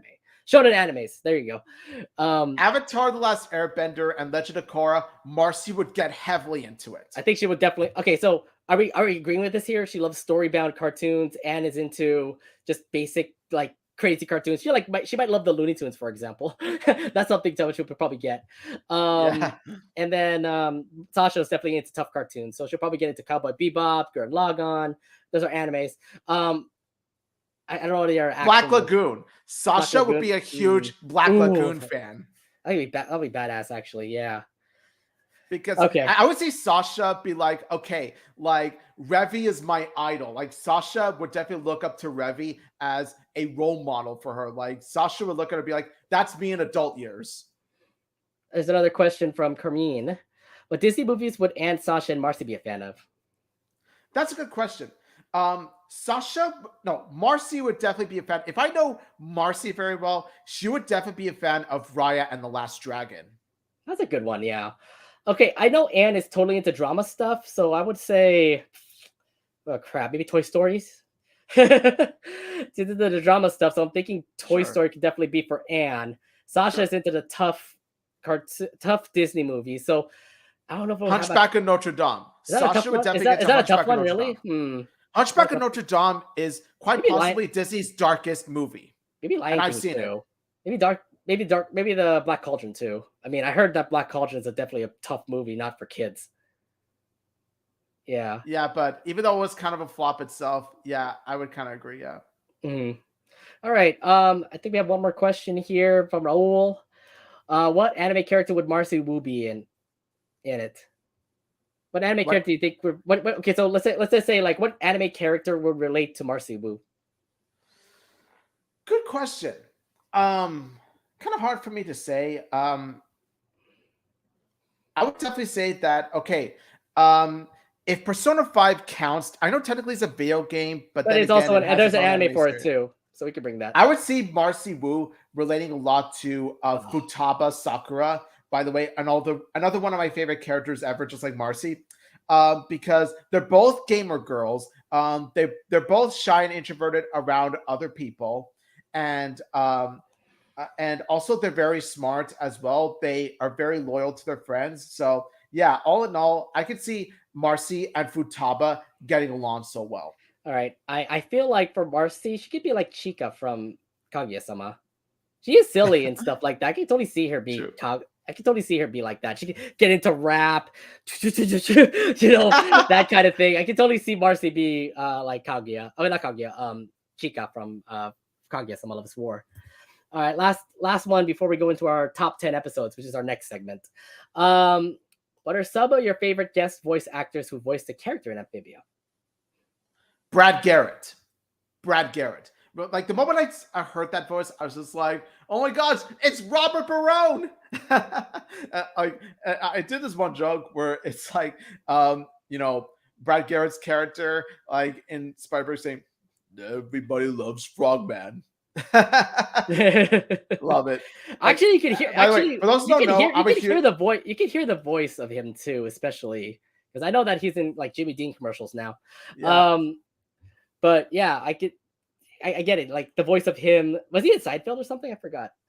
He was in Everybody Loves Raymond. And Oh, it for was those who Raymond, don't yeah. know, Everybody Loves Raymond is one of my absolute favorite shows. Like, it's a show that I've been a fan of for over 10 decades. Love that show. Mm. And also another one I have in mind, Alex Hirsch. Alex Hirsch is also Oh, another one of because he them. was also a guest in that one episode, right? Wax Oh, Museum. Oh my gosh, like the Frog Grunkle stand, man. Frog Grunkle I stand. thought Like, that was great. I thought that was great. love it. Like, he still manages to stay, Grunkle stand, frog version. There's a Frog Zeus also, man. It's like, oh my god, his Gravity Falls again. Yes. But yeah, those are cool voice actors. I mean, Whoopi Goldberg as Mother Ohm, I think that was definitely a good one there. Obviously, RuPaul. I love RuPaul as Mr. X. Gotta give a shout out to RuPaul there. And also Jason Ritter, Dipper Pines. Gotta give a shout out to Yes. him. Yes. Dipper Pines was a barrel. Oh, and also one thing I forgot to mention, Kristen Shaw, who voices my favorite Gravity Falls character, Mabel Pines. Yeah, she's actually Bella, the Bella Hopper. Yeah. It's weird because you actually do have like the voice actors of Gravity Falls actually in this show somehow. Like you got Dipper as Beryl, you get to see was it Mabel as Bella.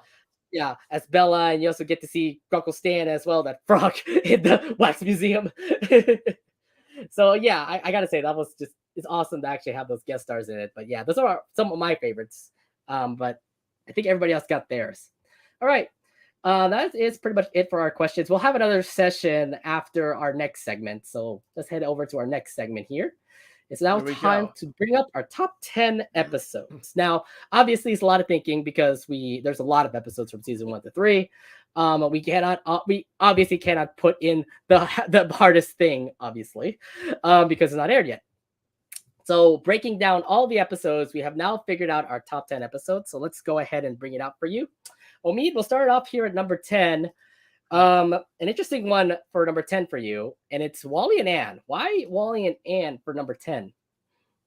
As I discussed previously when I talked about Wally, like I really do love this episode a lot because it's a genuine fun, but at the same time, it's a genuine heartwarming episode to come out of season 1. Mainly because of the fact that Anne and Wally do share a strong bond, and even stronger than it may seem. Just by the fact that Wally himself is a great character. I cannot praise Wally enough because of just how much self-love he has for himself. Like, even though everyone else around him thinks he's weird, he doesn't care. He loves who he is. And I just love him when he embraces being himself. And so because of that, he teaches that lesson to Anne when Anne feels that she's been teased and made fun of by the planters because Anne saw that giant forest creature that looks like something from Princess Mononoke.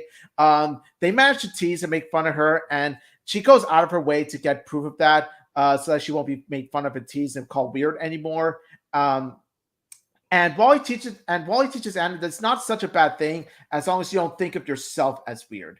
And so they do share a strong bond, and it's up to a point where Anne saves Wally and sacrificing her chance to get a picture of the creature, and thus the plant all of work would think that both Wally and Anne are weird, but then again, neither of them care, and they both have this genuine strong friendship, and they both have this and I love the lesson that is being learned about self-love and about embracing who you are. And so yeah, that's why I like Wally and Anne. Yeah, Wally and Anne definitely did have a good striking moment, considering that the two are definitely separate from each other. Yeah, Wally's could be crazy, Anne could be smart, could be a little bit smart, could be a little bit ditzy, but at the same time, I do love the respect that these two have. They both could be different, but at the same time, they do work together and actually become great friends, to say. So yeah, Wally and Anne definitely was a good episode. Not in my top 10 list, I'm sorry, but yeah, I would say good striking episode. So my number 10 here, I may have liked this episode just because of favoritism, because I'm a huge fan of Gravity Falls. And I love the crossover part in this episode. But yeah, I love Wax Museum. We get to see Gruckle's look. All the references in this episode with Gravity Falls, Gruckle Stan. You also get to see a Zeus here, and of course, okay, yeah, we get it. Like Gruckle Stan, this frog Gruckle Stan turned out to be the villain of this episode. But I just love the references that come out of this. I mean, Alex Hirsch definitely reprises the role of Gruckle Stan here. It's just awesome just to get like a little flashback of like what Gravity Falls was all about. Yes, you did mix it up with Amphibia, but I just love the crossover part. It's just like, oh, it's great actually seeing Anne in the Mystery Shack, and apparently Mystery Shack is actually terrible in Amphibia. Yeah, I would say this is definitely. I was just only here just because the crossover is absolutely great, so that's why it's in my number 10. Yeah, honestly, I was considering it. Like, I really was considering putting it in my top 10. But the thing is, like the reason I can think of that I would put in my top 10 is because, well, the thing is, so it's Gravity Falls bias towards in my part. Because Gravity Falls is still my favorite cartoon series ever. It still is. So I was heavily thinking of putting it in my top 10. But the thing is, though, is that I found the 10 episodes I'm about to talk about to be stronger than, Wax Museum. Wax Museum I put is my number 11. Okay, not bad. I mean, we all have our different opinions when it comes to like the top 10 list. There's a lot of episodes. If you're talking about the characters, I think there's a lot more episodes compared to the characters in Amphibia. Let's head over to our number 9 episode. According to you, Omid, your number 9 episode is the the Sleepover to End All Sleepovers. Yes, there is a couple of story in the episode, but what makes you think this is number 9?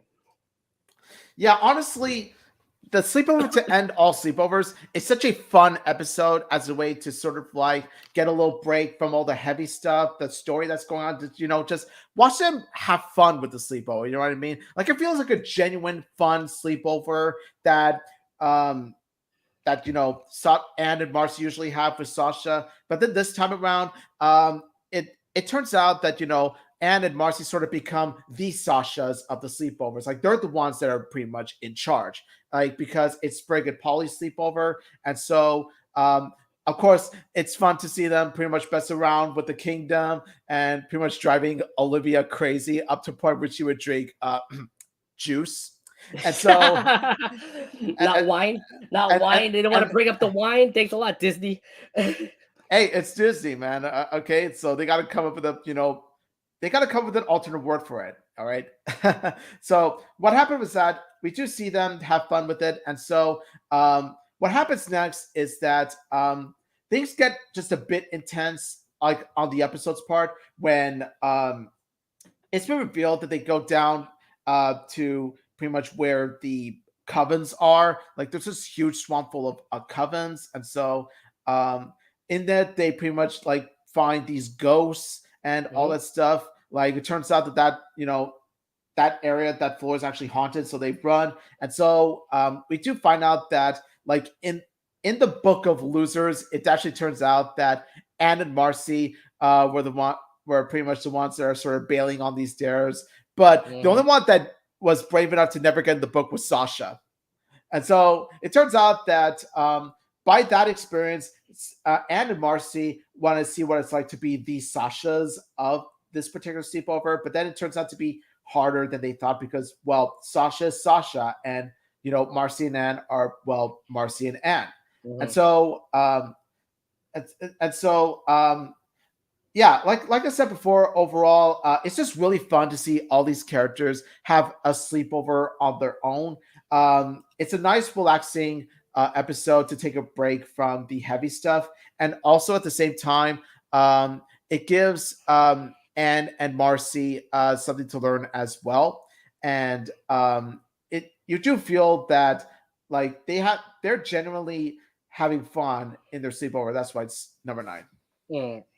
Not bad for a talk about that, but the Sleepover Down to Sleepovers, I thought it was okay of an episode. I mean, there were a couple of driven parts in this episode, but to say the least, it's just more of them having a fun time together. I think this is just more of like, oh, if you do love Sasha and Marcy and Anne, and you want to have them have a fun time with the frogs, then here's your episode. And they definitely did have looked like they have a fun time, but they also had to go through the horrors of the castle. And also because it's a bit of a Marsan bias on my part. It's a Marsan bias. Marsan for the win here in this one.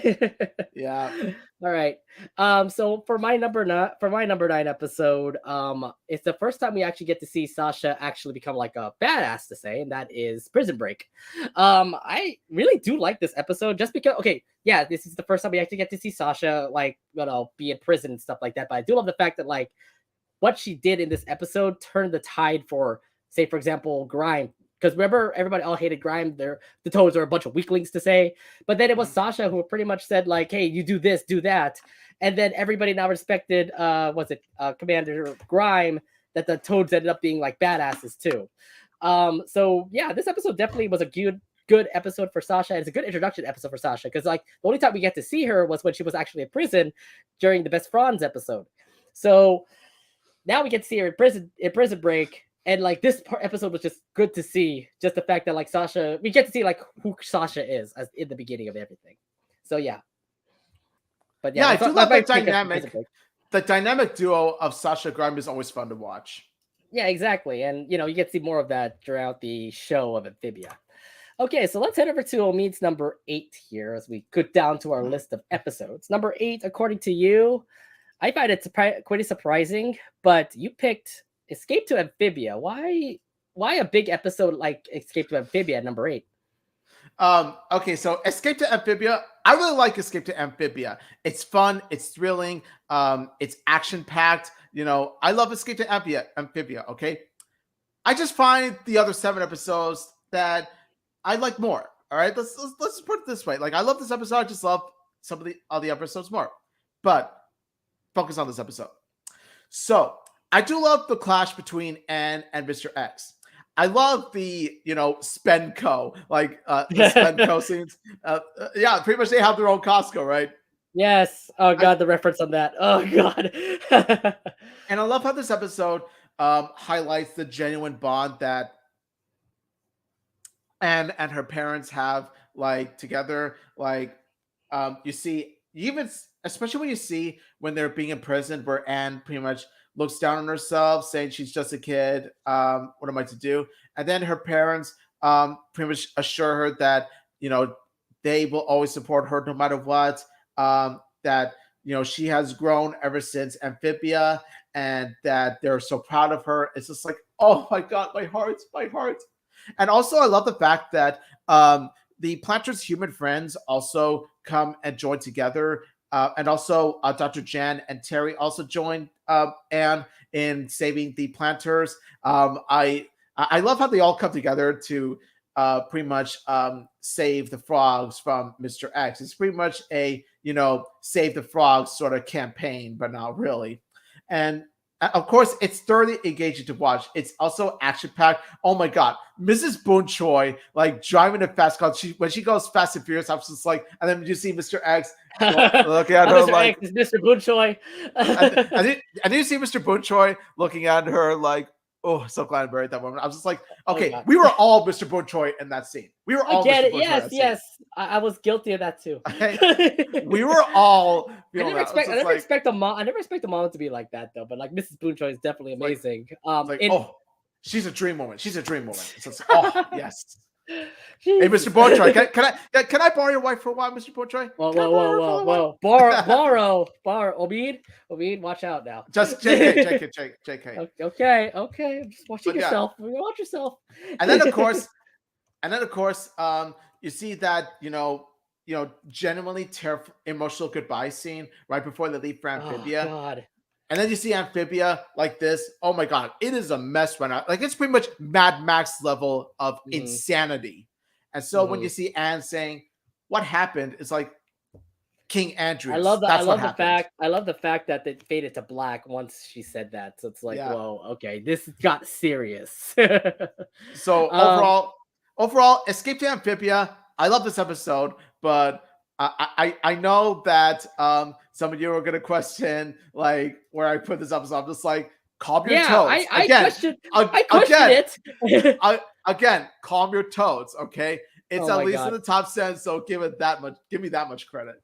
Okay, here's the thing. I love this episode, and it's actually lower on my list, like literally in the top 5. Okay, I will explain about that later. How dare you put this episode? This episode was great for everybody, and I'll explain that later on once we get to that. number 8 for me. I can't believe you don't actually think this episode is actually good. Maybe some people in our audience thinks this is good, but Battle of the Bands. I actually love this episode. I mean, you get to see the girls all together. They're going to team up together. And then you get to see Sasha be a rebel, do her own thing. Plus, the song Heart Stomper was an amazing hit, by the way, from Anna Akana. And then the thing is, like, the friendship is being tested here. Plus, Anne's song was absolutely relatable. The fact "No Big Deal" was like a big song that actually relates to song throughout the whole show. But I do love this episode. Just the fact that, like, this is a big moment for the girls. They actually are reunited. They do one thing all together, being a band together, just like what they were as friends. So I love Battle of the Bands. Definitely was awesome. Yeah, Battle of Bands I would consider like one of the honorable mentions. I got a kick out of the episode too, especially with the songs, and then of course Grind playing the harp. Oh my god! Oh god! Grind playing the harp is the goat. To say the least, I thought the girls are gonna win until Grind plays the harp, and I'm like, okay, well, you win. You made your prize. As he deserves it. As he deserves it. Like I said, and Grind playing the harp was the best. Oh, and the end, by the way, where they pretty much announced to the town, it's like all the girls are leaving. I love how it just turned out to be all sad. And the whole photo at the end too was just like great, cool. It's awesome. When we saw that before True Colors, by the way, we thought that was like the great, like, oh, it's so perfect, it's amazing, oh, it's beautiful. Yeah. My oh my, how I wish that ending aged well. I just wish that ending had aged well. This is where we'll go with that later. But yeah, Battle of the Bands number 8. I'm kind of surprised. Some people are saying that it's why Nate? Why would you bring it number 8? There are a lot more episodes better than that. Okay, so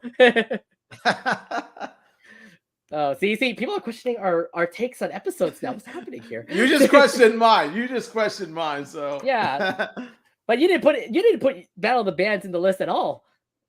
Yeah, but like you question my take on number 8. I'm just like, I can say the same thing as you. Like, I love this episode. I just love the other episodes more. There you go. That's true. That's true. You know what? We all have our own special takes. Maybe I will get some takes maybe later on this. But let's go to number 7. Omid, you picked up this episode, I think, because of the whole sad ending, right? Right? Number 7. And also it's one of those episodes where that feels like a Mother's Day sort of episode. Like this is an episode that's true. Where it should have aired on Sunday. Actually, it could have worked on Sunday. Why didn't it air? Like, let's just say that if you're really close to your mom, like I am, you will appreciate this episode. Yes. If you don't know what we're talking about, it's Hopping Mall. Can you explain your thoughts on number 7 here?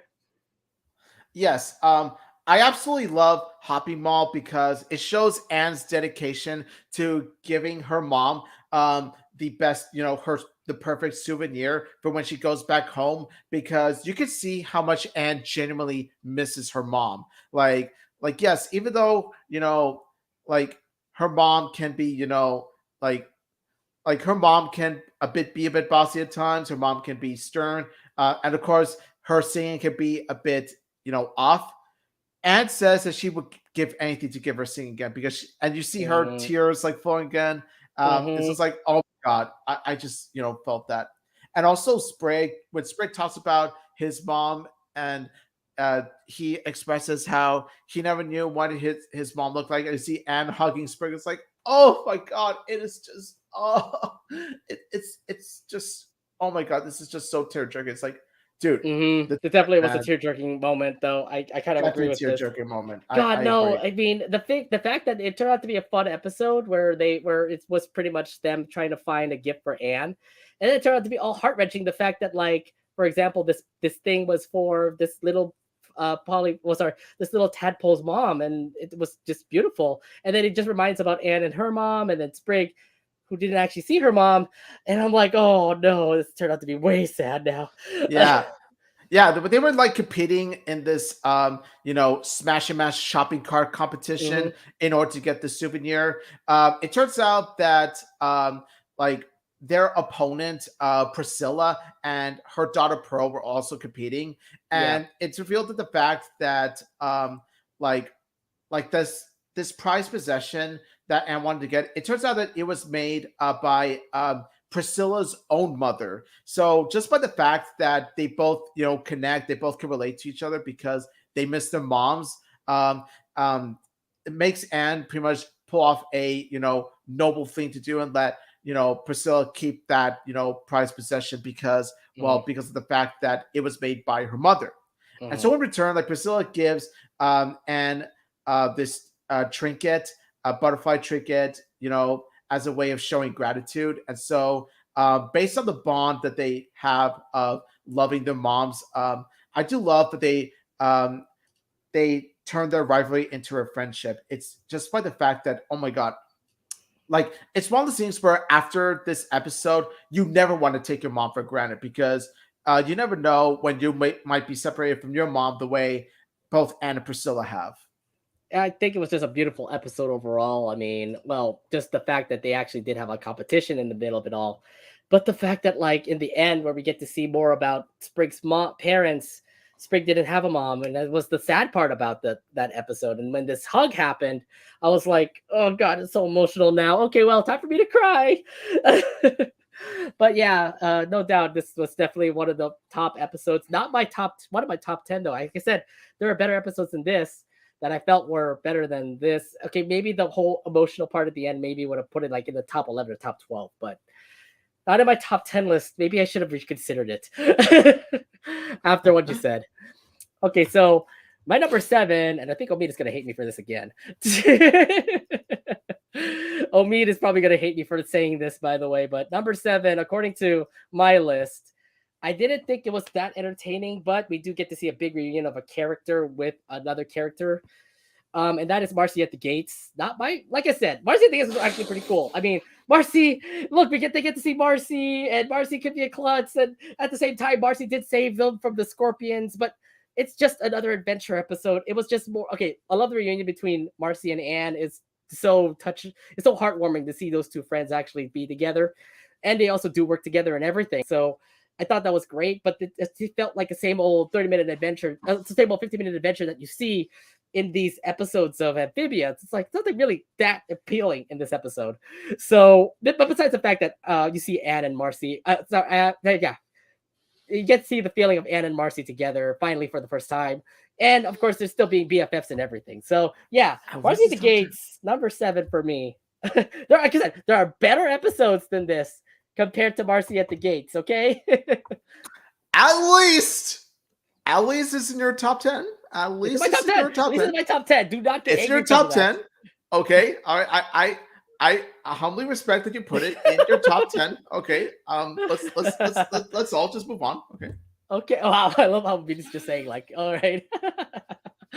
Yeah. Thank you. Yeah. You're going to hear me talk about. The crowd is okay with what I'm saying. You're going to hear me talk about this episode much later.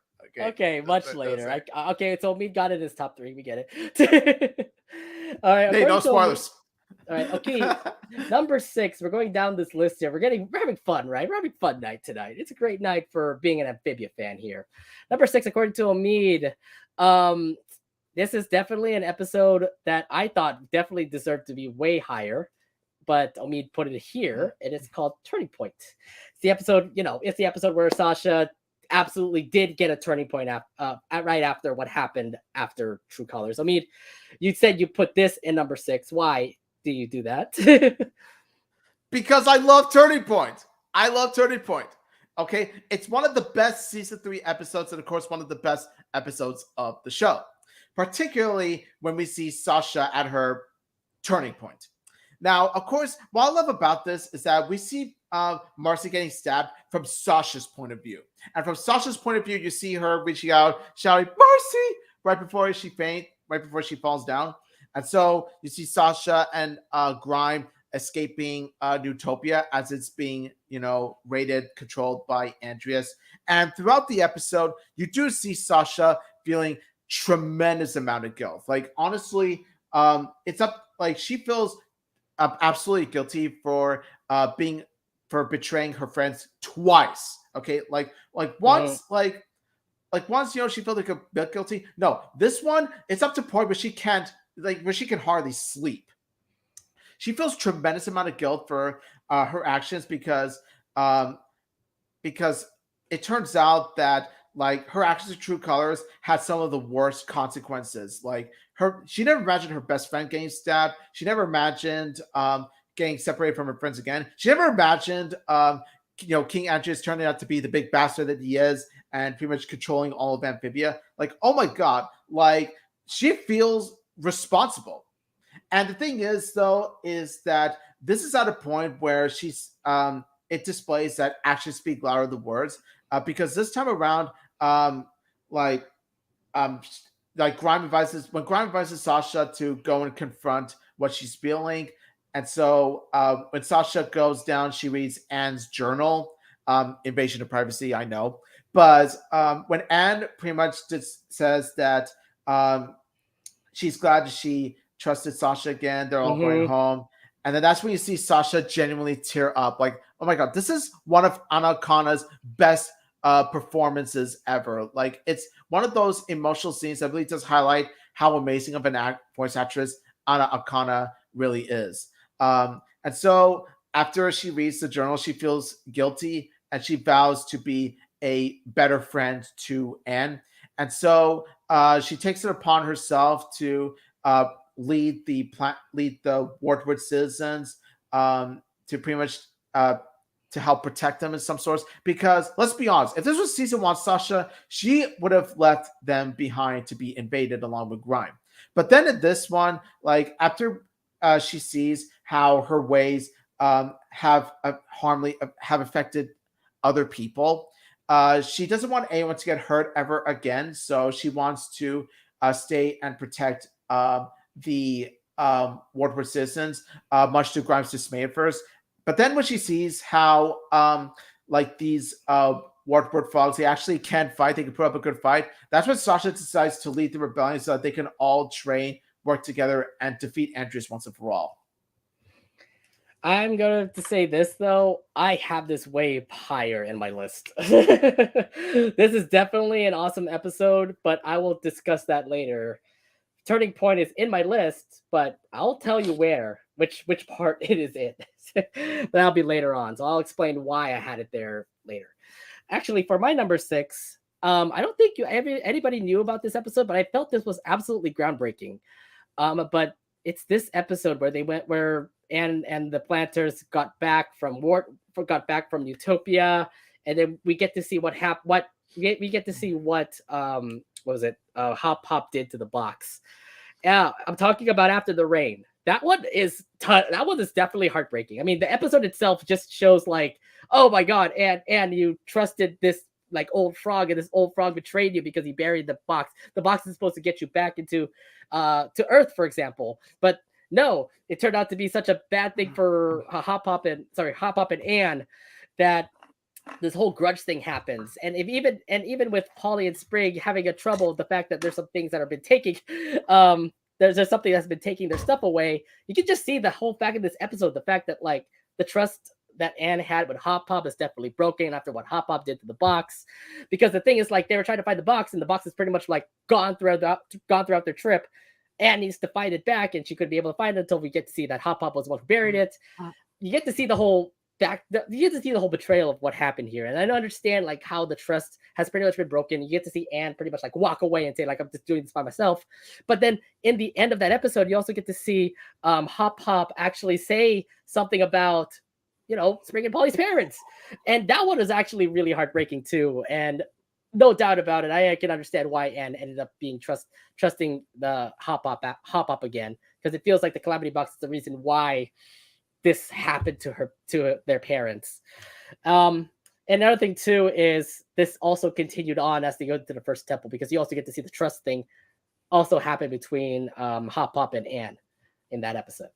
But yeah, it just tells you like, even if this trust was broken and it tries to repair itself, they still try to repair it even through the first temple too. So it's like, wow, okay, this kind of makes sense now. But yeah, After the Rain definitely broke me when I saw the episode. Yeah, definitely. Like, honestly, After the Rain, yeah, it's one of those like episodes where it does get you right here, especially after Hop Hop reveals what happened to Sprig and Polly's parents.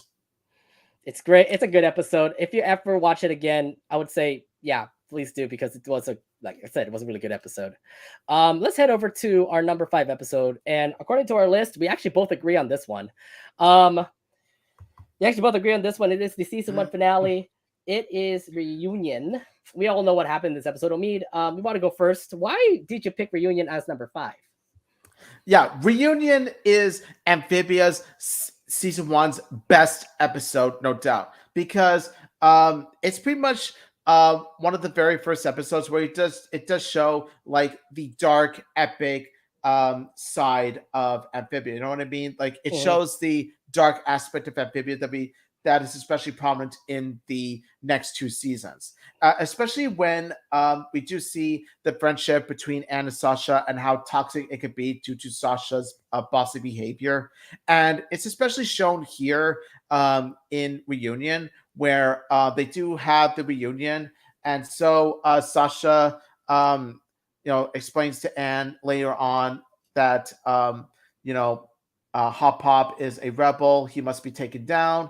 And so Anne is conflicted at first of what to do. Does she follow the orders of Sasha just like she does back in the human world, or does she stick up for the frogs and especially her planter family at the end? It turns out that, of course, she chooses the latter, and she learns to stand up for herself. She learns to not be controlled by Sasha anymore. She learns to be her own person because of how much of an impact the planters had on her. Like when she's with the planters, she feels like her own boss. Like she doesn't feel like she's the underling of Sasha anymore, like back in the human world. That's what I love about the bond between Anne and the planters, is that they help her build her self-confidence. And so that self-confidence is now, you can say that the sword is her weapon to fight Sasha, but no, it's actually her self-confidence and willing to stand up for herself that is actually more of a weapon for Anne to fight against Sasha than her sword ever was. And so you see that ending where you see Sasha hang on to Anne. Oh my god, sad Sasha moment, and she's like, "You're better off without me," because she knows, that hurt me. It's one of those scenes where Sasha knows that she's bad. She knows that she's bossy. She's trying to better herself, but we rarely see that. You know what I mean? So I like the fact how Sasha, while bossy, she does show a tad bit of heart. She's actually very complex for a bossy bitch character. I gotta say this though. Oh my god, like this has been an amazing episode for a lot of reasons, and we could have actually done a season 1 finale episode on this one. Back then when we were watching season 1, we were thinking it's just mostly silly episodes where we get to see Anne with the frogs, but you also do get those impact episodes, especially when you saw Prison Break, for example, where you say like, oh, Sasha's alive. Oh, and Sasha wants to also rescue Anne.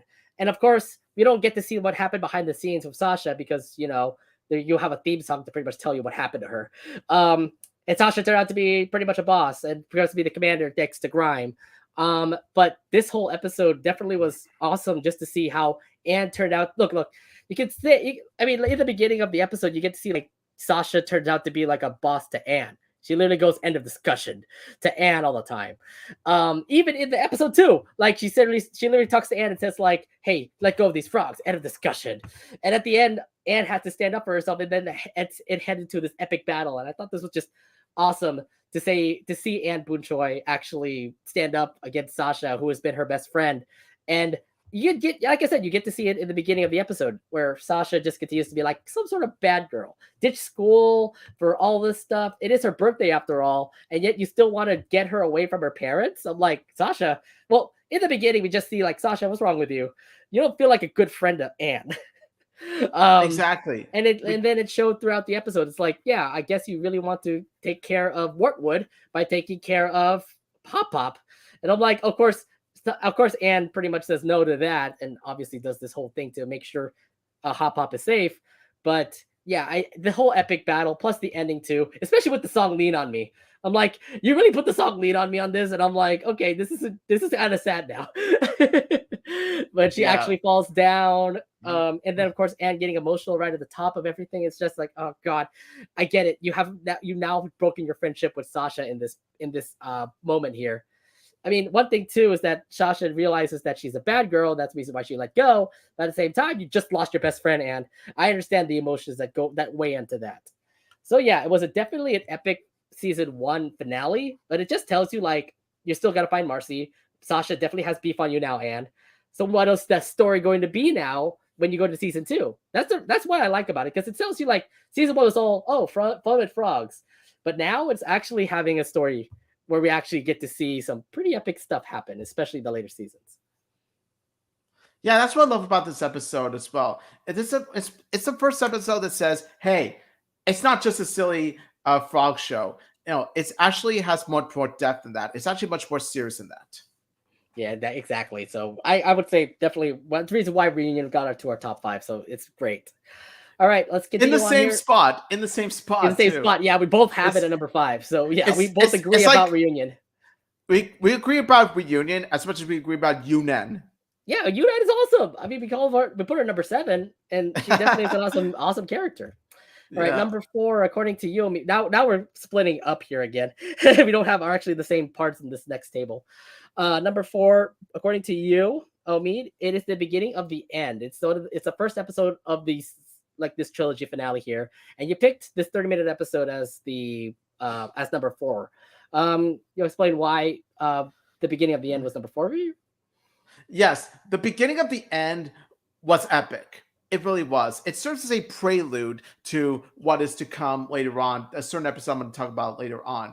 Like, what I love about this is that it shows the emotional depth of the whole Sasha and Marcy friendship, especially on Marcy's part, where you see what goes on in the sleepover, where she tries to get Sasha and Anne into a movie she loves, War of the Warlocks. And so, like, of course, Sasha and Anne don't care the least bit about it. Okay, I mean, to Anne's credit, she at least does try to get into it somewhat, but like she just can't bring herself to. And of But course, you know that Sasha. Anne follows Sasha. It just feels that way according to what I'm seeing. Like Sasha does try to watch it, but she can't bring herself to. And then of course Sasha's just on her phone all the time, like she doesn't care and all this stuff. And it's just like you do feel for Marcy, you really do, because we've all had these moments. Like I've been where Marcy is, where I've tried to get my close ones to the things I love, but then sometimes they don't show that much interest. I'm just like, it's heartbreaking. It's kind of saddening to see that. But then you see Marcy, like because you see Marcy show genuine care towards Sasha and Anne. Like, she doesn't get angry when they fall asleep. Instead, no, she shows a bit of sadness. And she shows what I like about this series as a whole is that they show like subtle emotions. You know what I mean? Like they show subtle emotions. They don't make the emotions too obvious. They don't go too over the top with it. No. Like when you see them sad, you do see them genuinely sad. And so you see Marcy tuck Sasha and Anne into sleep, and then you see Marcy watching the movie herself, and it's just like, man, girl, I would have watched the movie with you. Like honestly, if it was a sleepover, and if it was a sleepover like that, I definitely would have watched the movie with yeah. If I were Sasha and Anne, I would have watched the movie with her. Just saying. And so you see, like, the beginning of the end. What I love is especially this whole debate on forgiveness. Like, you see this debate on forgiveness between Anne and Sasha. They present their own different viewpoints. But the thing is, neither of them are completely in the wrong. Like, you got Sasha who's saying that, it's hard to forgive her because she trapped them on purpose. And because of that, they haven't been able to see their family in a few months. And so I get it. Sasha is not totally wrong when she says that. On the other hand, though, Anne isn't wrong either when she says that they've been taking Marcy for granted and it's shown in the sleepover scene and all that stuff. So maybe they are to blame along with Marcy. And she's not wrong either. That's what I like about this whole debate. Neither of them are totally in the wrong. They both present their own, points. They both present points. It's like, yeah, you got a point. You may be right about that.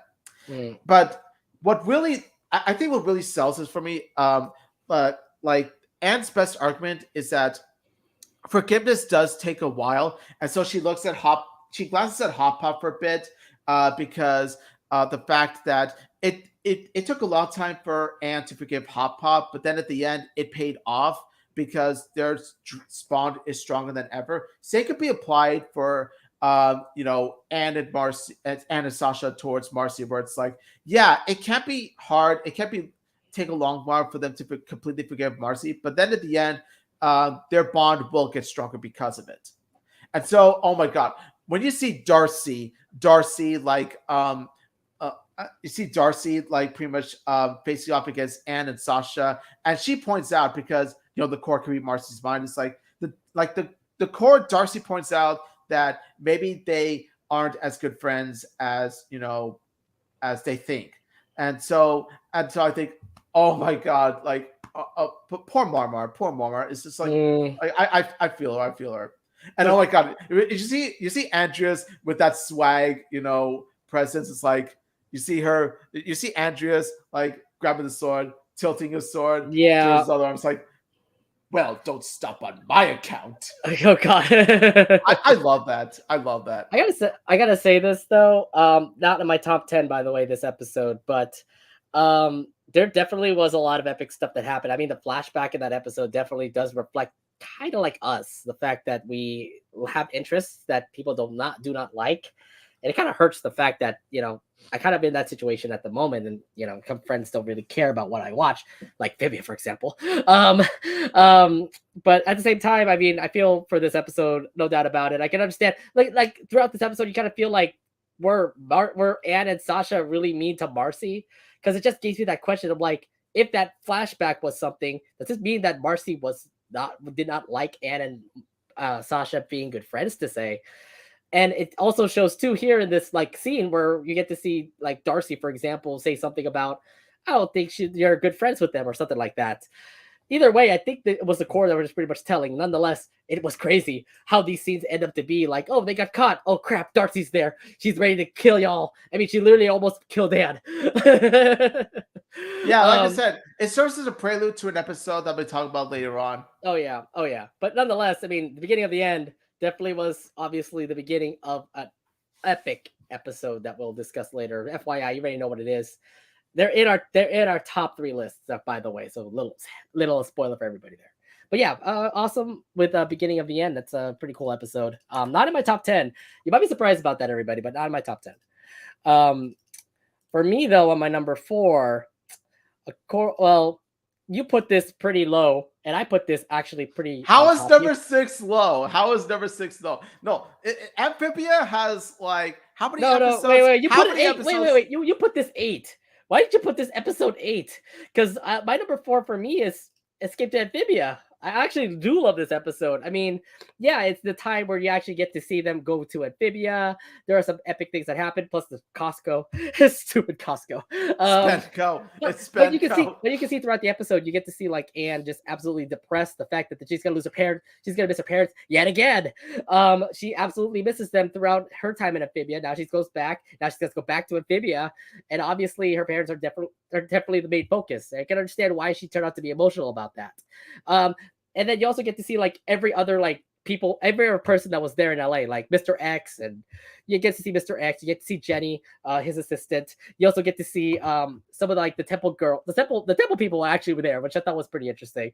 You get to see Molly Joe, you get to see the Hollywood person, you get to see Allie and her girlfriend.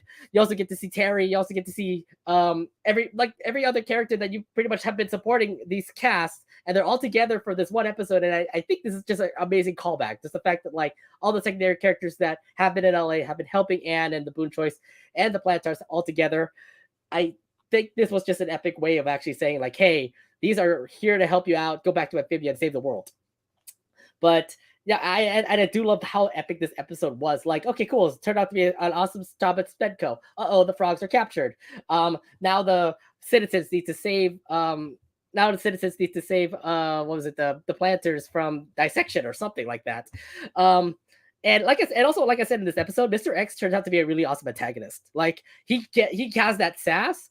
At the same time, he also does reflect the fact that he is the person that wants to like do experiments when it comes to the planters. So to say the least, I like this episode was definitely a whole turnaround. I do love it. Plus the fact that we also get to see Anne absolutely take control of blue powers too. She could be Super Sasha at any time now, and it's awesome just to see that and everything. So yeah, I think it's a great callback to say it's time for you to go back to Amphibia, save the world, and just a good transition from season 3A to 3B, where 3B turned out to be more epic. 3A turned out to be a more chill time, but at the same time, you also have a good story building moment where it leads to this. And then when 3B begins back in Amphibia, that's when it starts to get all great. So I do love this transition of it just from LA to Amphibia, and the fact that like this story now gets more epic. The fact that it ended the way it ended. So yeah, Save Amphibia is an awesome episode. By the way, that old Hollywood guy, his name is Humphrey. I forgot his name. I just say old Hollywood guy. This tells me I need to rewatch the episode. All right, I have to rewatch Amphibia itself. So right when Amphibia ends, I'm probably gonna go back into do a rewatch session since it's all on Disney Plus. Yeah, same. All right, let's head over to our top 3 episodes. Now this is gonna be a little bit epic because we all have our differences when it comes to our top 3 episodes. And Omid will go with his first. And I thought he would actually put this episode as number 1 just because it's our favorite character. Yeah, but I gotta put my bias aside. I actually gotta put my bias aside and be fair. I gotta put my bias aside and be fair. We're fair and actually putting Marcy at the Gates number 3. Obviously, I mean, you can pretty much put a big list of this episode. I love it too, but not into the like top 3 to say. But Marcy at the Gates is your number 3. I mean, you want to explain why it was this good for you?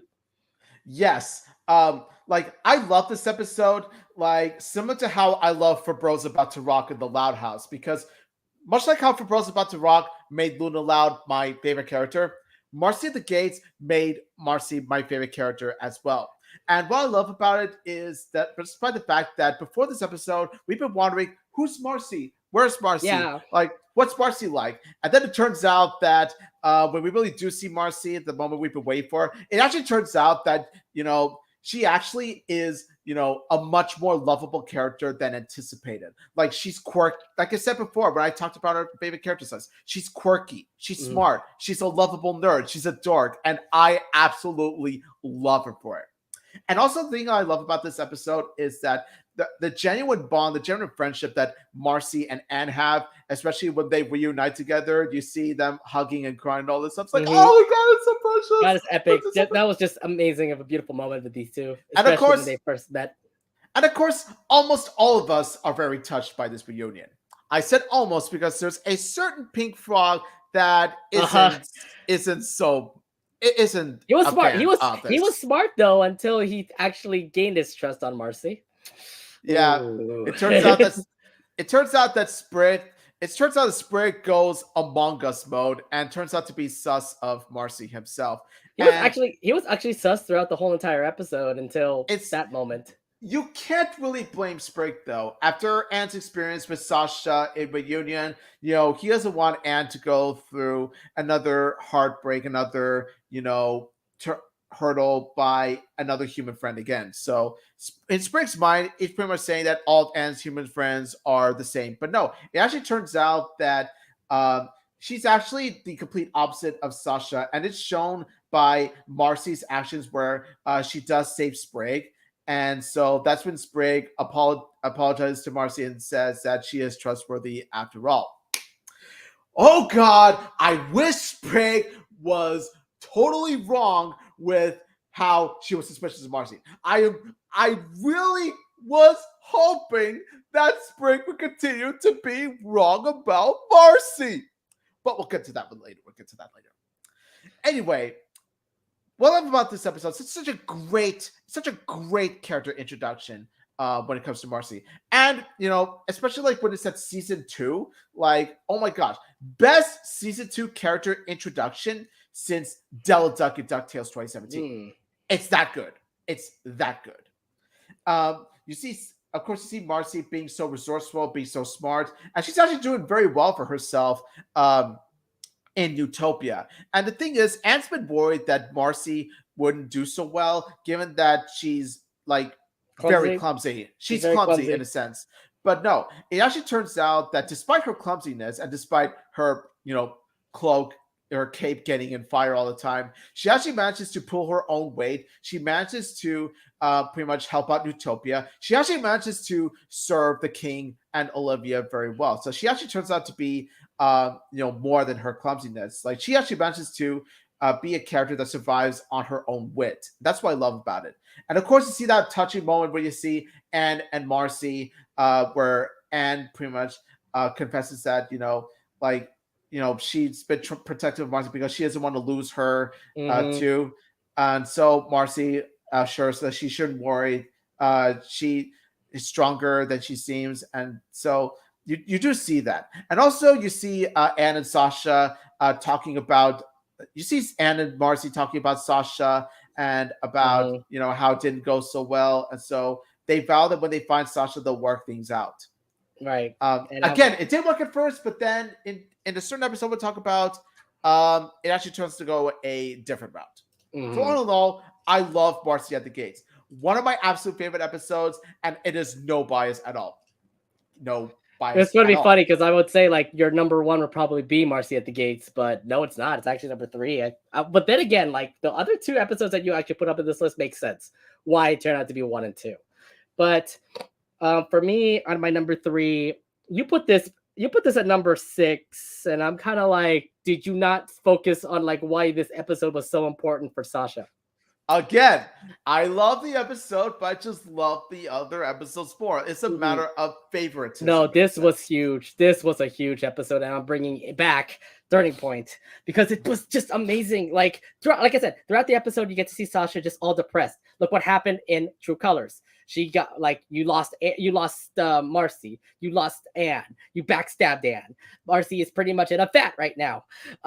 Is this what your future wants to be, Sasha? After all these action stuff you've done, it took her 15 minutes for her to go through Wartwood, pretty much say like, okay, all these things that I'm doing is absolutely hurting me. Like throughout the episode, you get to see just a depressed Sasha. Like she's the unmotivated. Like you can see Grime continue to be Grime, just being like, hey, I'll do this, I'll do that. Let's go wreck the Wartwood's house.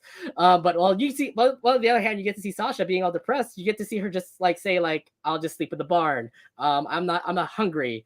I'm not this or that. You can just totally sense that Sasha is definitely changing.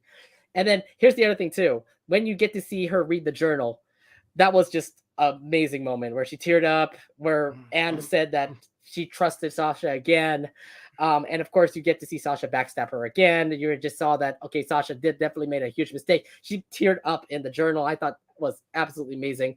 And the fact in this part right here, where you get to see her say, like, I'm going to defend Wartwood. I'm going to save all the frogs from Andreas.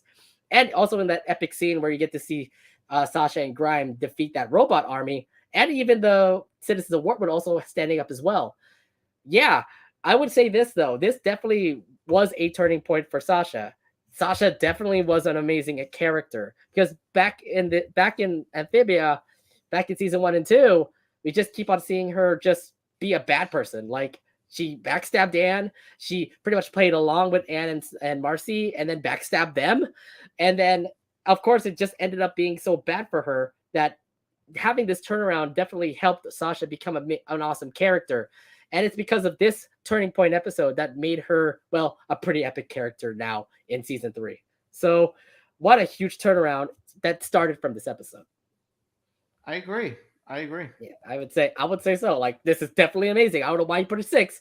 This definitely makes sense for it to be number 3, just because it's one of the best episodes for a character that needed a big turnaround. And given that I did put it in the top 10, I do agree. All right. Well, we're heading over straight to our top 2 episodes, and to say the least, though, we both actually have these. Both of us actually do have the same. Episodes in our 1 and 2, but we actually alternated. Omid, it's a reversal. We actually reversed it, actually. So Omid actually put up for his number 2, drum roll, please. With the drum roll and all. There it is. Number 2 according to Omid, number 2 is All In. He picked number 2, All In. All right. Why not the one? Why did you pick the 1 hour episode that was turned out to be so epic, that turned out to be so amazing as your number 2 episode? Okay, I get it. All In is a grand, epic episode. It's the biggest Amphibia episode ever. And I love it for it. It's such a huge package. It feels more like a mini movie than an episode. It's got the comedy is spot on as always. The action, oh my god, the action. It is just the action is so engaging. Like the action is really engaging because you see them fight in various forms. Rather it be like going Super Saiyan, rather it be the Hunter dance, rather it be like robot form, like hence Evangelion homage. Like, oh my god, everything about it just screams epic. Like, All In, not only that, but All In manages to capture the emotional scenes very well, especially when Sprig reads Leaf's letter to Andreas, and that's what makes him like tear up. That's what makes him sort of redeeming himself at the end. My god, Leaf's letter is just one of the most beautiful moments in the episode because it pretty much upholds the entire message of Amphibia, which is you have to accept change. That's the beauty of life is change. And so, like, you do see Andreas reading the letter, and you see him tearing up. It's like you know, but then he knows that he's a monster. He knows that there's no going back. And quite frankly, I agree. So at least points to him for being honest. So pretty much what happens is that there's two epic battles. There's actually Anne and Andreas, in which it's pretty much Dragon Ball Z versus Evangelion. Yeah. You know? I can see that, yeah. And Anne with a little help from K-pop. That's sweet life-saving God, K-pop. Blackpink. I can't believe they actually put Blackpink in that episode. Yes. Oh my god. Amphibia made me a Blackpink fan. Wow. Amphibia made me I was a fan. Blackpink fan before, but not as huge than now. Omid is the first timer Blackpinker. Yes. Amphibia made me a Blackpinker. Thanks a lot, Braley. So you see Anne like pretty much fighting Andreas in such a powerful way. And let me tell you, like, it's not just, Anne punching Andreas that easily like you did, like she did in an episode I'm going to mention later. But it's actually they're actually head to head. Like, you never know what's going to happen. And same thing could be applied with the battle between Sasha and Darcy. My God, the battle between Sasha and Darcy, like one epic sword fight. Especially when you see like Darcy with the sight, like sort of like reminiscent to Soul Eater. You know what I mean? That huge yeah, sight. you can see the eye in that. You can just see it's probably Maka's sight there. And oh my god, the dialogue in this especially, it is just memorable, especially when Darcy says, "Let's rumble, girlfriend." And so you see like them fighting. And I thought that was that's when Grime becomes a peak character. Grime becomes a peak character and sacrifices his arm. Oh my god, it's just I honestly thought Grime was gonna die. Like I thought so too. I really thought so too. Like, oh my god. Given it how dark Amphibia could be, it would have been believable if Grime would actually die. Okay, you have a girl get stabbed in the back, but you can allow Disney. You can allow a arm getting cut. What is happening, Disney? What makes it again? Disney. Your hypocrisy is showing. Just I don't get it. And on top of that, oh my god, the way everyone gathers together, like the Boon Choys, the Newts, Grime, the Planters, like Sasha, and all those people, the way they combine into one huge group. Oh my god. And Mr. X also joins in as well. Oh my god. They do feel like a genuine rag team. Sort of like how all the Wood Frogs, Toes and Newts all got together to be one huge group against Andreas. Same thing can be applied with LA, in which like I said before, all of them managed to pretty much collide into one big group, and they contribute in their own way towards Anne's mission to stop Andreas. And so that's what I love about it. And I also love the fact of how it doesn't pull any punches when it comes to its ending, because when you see Sasha pretty much like slaying Darcy, is like, I am not that person anymore. It's like that was great. Peak Sasha. Oh. And then you see like Marcy, like she's about to die, but then they pretty much pull a Pokemon the first movie, Pikachu Tears. Not like that. And no, then, I wouldn't say it's epic. I wouldn't say it was like that, like sad as that. That made me cry, by the way. This one made me cry too. I'm like, no, but like apparently Tears are the source to bringing one back to life, is what I'm saying. Okay, but still, it was sad. Still though, It definitely was sad. you do see Marcy come back to life and come back from her own image after learning from her fantasy land that, you know, running away from reality is not the way to go. You can't stay in that fantasy land forever. Basically, you can't stay in Marcy land forever. You have to face reality. You have to face change. And so that's what Marcy comes to learn in the end. By the way, so proud of my favorite character for learning that lesson. And so Marcy wakes up and she opens up and she tears up, apologizes, and reveals that she didn't want to move out. That's why she did what she did. And so Anne and Sasha, you know, clarify for Marcy. They pretty much let Marcy know that no matter where she goes, no matter how far apart they will be, the bond is always there. Similar to how when Leaf was far away from Andreas and Beryl, you know, like the friendship doesn't, you know, hinder. The friendship and bond and memories are always there. So I like that it really enhances that, you know, the main moral of the entire series. That's what makes All In like pretty much the core of Amphibia for me. Dude, it was just an awesome episode. Omid, you put All In at number 2. I'm like, it's hard for me to actually call it number 2 as well, but just seeing everything from this episode was just absolutely amazing. The punches, the fighting, the comedy, the epic battle between Darcy and Sasha, the epic battle between Anne and Andreas. Plus the other thing too, and actually Sprig being a huge hero and all in this episode. I'm like, oh, there's a lot more I could explain because I can just say this is my number 1 episode. But I gotta put this here for my number 2. It is not All In though. I gotta say this though. All In, no doubt about it. Epic as fuck. I love it. Great. I gotta explain more and then when we go to our number 1 episode. But number 2 to me, it's another epic episode as well, because considering that everything was actually all goody from the first part, then it all went downhill from there. It's like, drastic stuff happening, more fights, and then the big moment happened, especially at the end of this episode. I'm like, oh, good, they're gonna go back to Earth. Things got really drastic right at the end. I'm talking about True Colors. True Colors number 2. This was such a Marcy's expression right there. Marcy's face right there. I'm just like, oh no. Okay, so I just this episode was just like I said, pretty much like a downward slope to say. I didn't say like it's a roller coaster because you do have your, I mean, maybe it is a roller coaster because you do have your exciting moment. Oh, they're back in Utopia. And then you get to see Sasha backstab Anne. Okay, well, here we go again.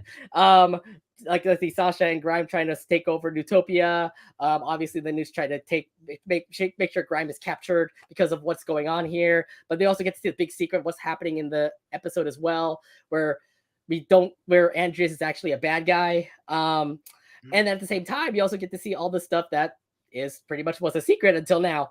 Hence what happened to Marcy here, where she actually, you get to see the secret of why Marcy ended up bringing them here. It's like, Marcy, wow, you are so selfish, Marcy. Marcy, how could you? Marcy, how could you? I mean, I still root for you technically, but still, how could you? Yeah, that part was just heartbreaking. I mean, the fact is like, Anne and Sasha didn't agree to this. They absolutely hated Marcy because of that.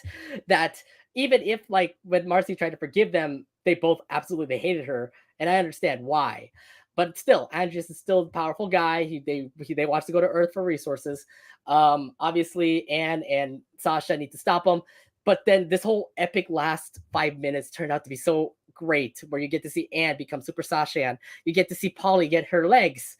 And then unfortunately, you get to see Marcy get stabbed. But that was a fucking epic moment too. I'm like, what the hell? How did you get Disney to do that? What happened? Why would Disney do that? How could Disney actually have a person get stabbed in the back? Literally get stabbed in the back. I'm like, okay, so literally when I first saw the episode, I was like, what the fuck? I literally texted Omid and I'm like, dude, is Marcy dead? No. That was the most epic like thing I've ever had, because you never expect to see Disney actually do this. So I was so shocked throughout the whole entire last couple of minutes, and it was just, oh god, it was great. So that's the reason why I put it number 2. Everything went really good at the end. That's the reason why we have an epic season 3. If it actually continued to spread throughout like the episode to say, maybe we could have had it at number 1. But yeah, number 2 because if you look back at All In, for example, that was epic everywhere. Like they escape the castle. They're saving each other. We get to see the herons that killed that killed Sprig and Polly's parents. They doing the dance. And then the epic music, the everything else. Like I feel like All In literally went all in and actually had everything in it for this episode. That's the reason why I love that one more compared to this episode. But yeah. That's my reasons. I have a lot to say about that.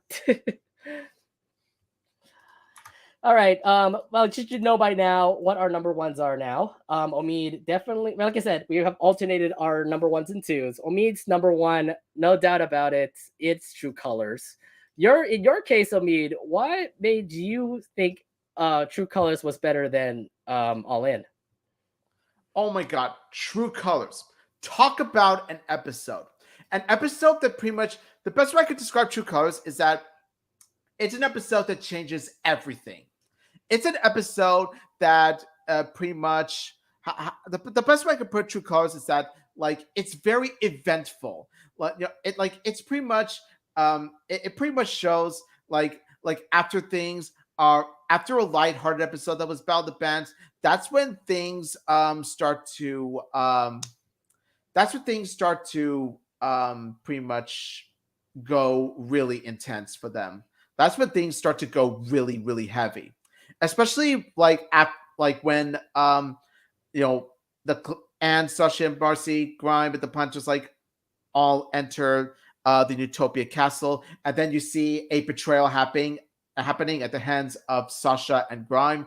It turns out that they planned a Toad rebellion to invade Utopia and pretty much take over the throne.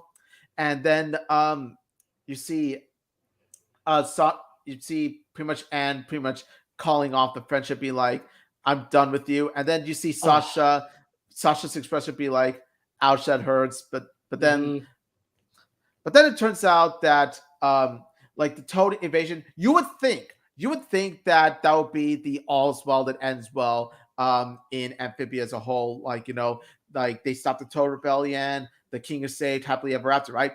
No, it doesn't go the traditional route at all. Instead, what it goes for is a plot twist. And the plot twist, actually, it turns out there's actually a greater villain that is a bigger threat than Sasha and Grime and the Toads combined, and that is King Andreas himself. The character that Anne, Marcy, and the Planters try to save actually turns out to be the bad guy in the end. Because while the Toads wanted to take over Amphibia itself, Andreas is planning to take over all worlds, not just Amphibia itself. And so what happens is that it actually turns out that Sasha is not the only human to commit a betrayal in True Colors. It actually turns out to be like a betrayal on top of another betrayal, when it turns out that Anne actually entrapped her and her friends in Amphibia on the purpose. Marcy, why would you? And so you see Marcy. That expression on her face just says it all. When Andrews reveals to them what Marcy did, and then you see like the facial expressions, the subtle expressions on their faces, like, oh my God, the faces, look at this. The faces says it all. Like when you see Sasha, you see her angry at Marcy. You see her angry at Marcy that she would do this, given that when she arrived in Amphibia, she was imprisoned and forced to pretty much fight and be a warrior. And then you see Anne's sad expression, where she feels saddened and disappointed because she'd always thought of Marcy as the better of the two friends in comparison to Sasha. And to see her turn out to commit this act just breaks her heart. Like, oh my God, that sad expression on Anne just says it all. And then you see Marcy try to justify what she did with tears in her eyes, like the tears in her eyes as she explains what she did. But then they still don't click with her. They still disapprove what she did. And so Marcy reveals that she didn't want to be alone. And then it's like, oh my God, Marcy, like, I know what you did was wrong, but still, though, I totally feel you. Like, like I sympathize with the reason, but at the end of the day, you did dirty. But then again, if you didn't do dirty, we wouldn't have this entire series to begin with. Right. So I guess you would, hey, a certain character deserves a thank you for the show we got. Okay, we all should be thanking Mar for giving us this whole series technically. So Still, okay, at what cost? At what cost? At what cost? so you all my Nate, you're all my favorite character. A huge thank you. Just saying. but So then after this, you pretty much see an epic battle between Anne's side and King Andrew's side as they fight to the death. And then of course you see Polly getting her legs. Oh my gosh, she's growing so fast. She grows her legs. Dude, she was about to get squished. I was and then her legs that pop moment. up. I was hop on moment at the moment. I was like, my little baby's got legs. and so you see Polly like running to get the Calamity Box. And so you would think that Oswald and that's right. Again, I was wrong. It turns out that Andreas has it turns out Andreas has captured Sprig. And when he pretty much throws Sprig down out the window, makes Sprig fall to his death. That's when Anne pretty much put it bluntly that Sprig is Anne's best friend in this world or any other world, which must hit Sasha and Marcy hard because Sprig never betrayed Anne the way her human friends did, and so you can see why she says that Sprig is her best friend because she makes her feel good all in all, as a whole, as opposed to the other two, in which she felt betrayed by them.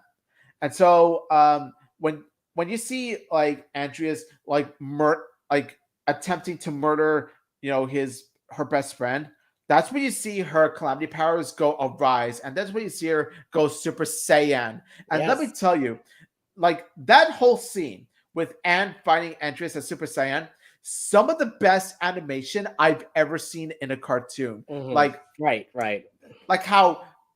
How fluent it is, how flowing the episode is. I would say it's so flowing. It moves so well. I love it. It's literally, like I said, True Colors is the epiphany. Like I said, True Colors, like I said, is the episode that changes everything. It sets a new bar. It sets it sets a new bar for how television animation should be, especially with that disclaimer. It's the first to have the disclaimer before the episode pretty much airs. So like I said, it pretty much one I respect about this episode is that it's so groundbreaking in every sense of the word.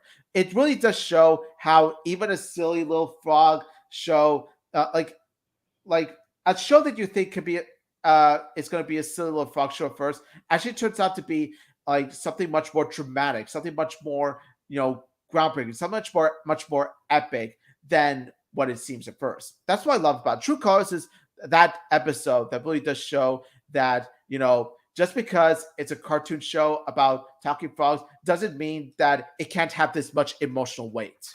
I gotta say that though. I mean, I already said my piece when it comes to True Colors. Definitely wasn't an epic episode, but then I have to give my props out to All In because it feels like All In as my number one episode definitely does show that it definitely did not put, how would I say this?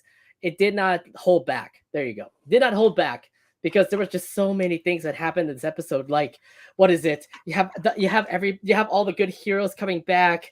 You get to see Frobo become a transformer. It's pretty much an all-out war because you have pretty much Andreas and Darcy pretty much now in LA about to take over the world, and it's pretty much up to these girls to pretty much do these girls and frogs to do whatever it takes to make sure that doesn't happen.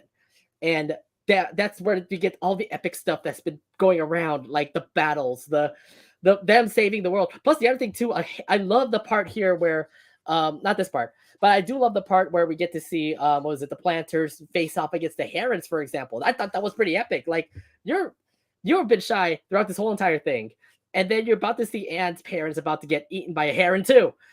I love how they finally stood up and actually defeated the heron by doing their dance. Yes. That was great. That was a really epic moment. Of course, we get to see the battle between Anne and Andreas. We thought it was just going to be an all Andreas beatdown, but holy crap. Life-giving K-pop and Blackpink, by the way. Heads up to Blackpink because I love that song now. Yes. Really, I gotta say that it's just an epic episode. And then the other part where you have to see Sasha and Darcy face off. That was great. You get to see Grime at least be there, but he gets his arm cut off, and I'm like, holy crap! You never see something that epic again. Here's the thing: I thought he was literally dead, but I remember the roundtable, the YouTube channel roundtable actually say this, that it was just a fake out. It literally was a fake out. He was right really on that, by the way. He was I literally honestly right thought on that. I honestly thought Grime was going to die. Yeah, I thought he was gonna die, and that it's over, like goodbye, Grime. But no, it was a fake out because he literally was giving the sword to Sasha, and then Sasha still being look the way that Sasha stands up after being like what cut in the back. They literally had a huge scar in the back for Sasha, yet she still was able to actually like stand up and cut the wire that had connected Darcy, that connected the core with Marcy. And I was like, okay, this is great, epic, awesome. Love how Marcy now love how Sasha now become an awesome character and how has grown up and everything. Oh my god, this is great. That's why she's her number 2 and my number 3. That's why she's her number 2 and my number 3. And then, of course, with that, also the fact that Andreas literally, okay, so I gotta say this though, Sprig is the hero in this episode because Sprig was about to kill Anne until, Andreas about to kill Anne until Sprig actually showed that letter from Leaf. And of course, it made things so much more sad considering that Leaf still cared for Andreas. That literally gave an opening for Andreas. Andreas sacrificed himself when Anne took the punch. I mean, Anne punched Andreas and took the blow. No doubt about it. I think this was a way for me to forgive Andreas, and I felt like that way really helped out. Like I kind of do forgive him after what happened because you get to see like literally in throughout season 3 that Andreas does regret what he's been doing. Like he's including stabbing my favorite character in the back again. Andreas, how dare you? Like I said, I forgive you, but at the same time, I don't. Just saying. Like I said, it was just all epic, especially in that one scene where you get to see Marcy pretty much like unconscious. Sasha's trying to help her out. You get to see Anne, obviously sad too. Literally, we thought she was gonna die too. I was like, no, don't do this to me, please. And the epic way that they actually tried to make sure that she's not dead. And I love how Sasha just pretty much like bawled out. She literally cried out and it was like, oh my god. I get it. We bawled out too. We were crying too. Like you were literally watching it with me, like in my room. Yeah, it was just great. It was this epic moment.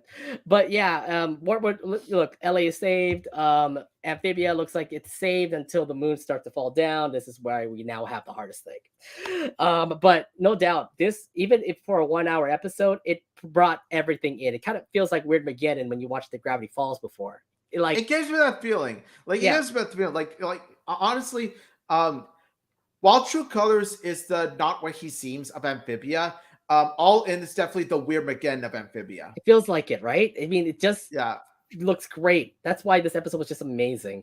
So yeah, my number 1 is All In. Omid's number 1 is True Colors. We pretty much went through a lot when it comes to our episodes. So yeah, it's great.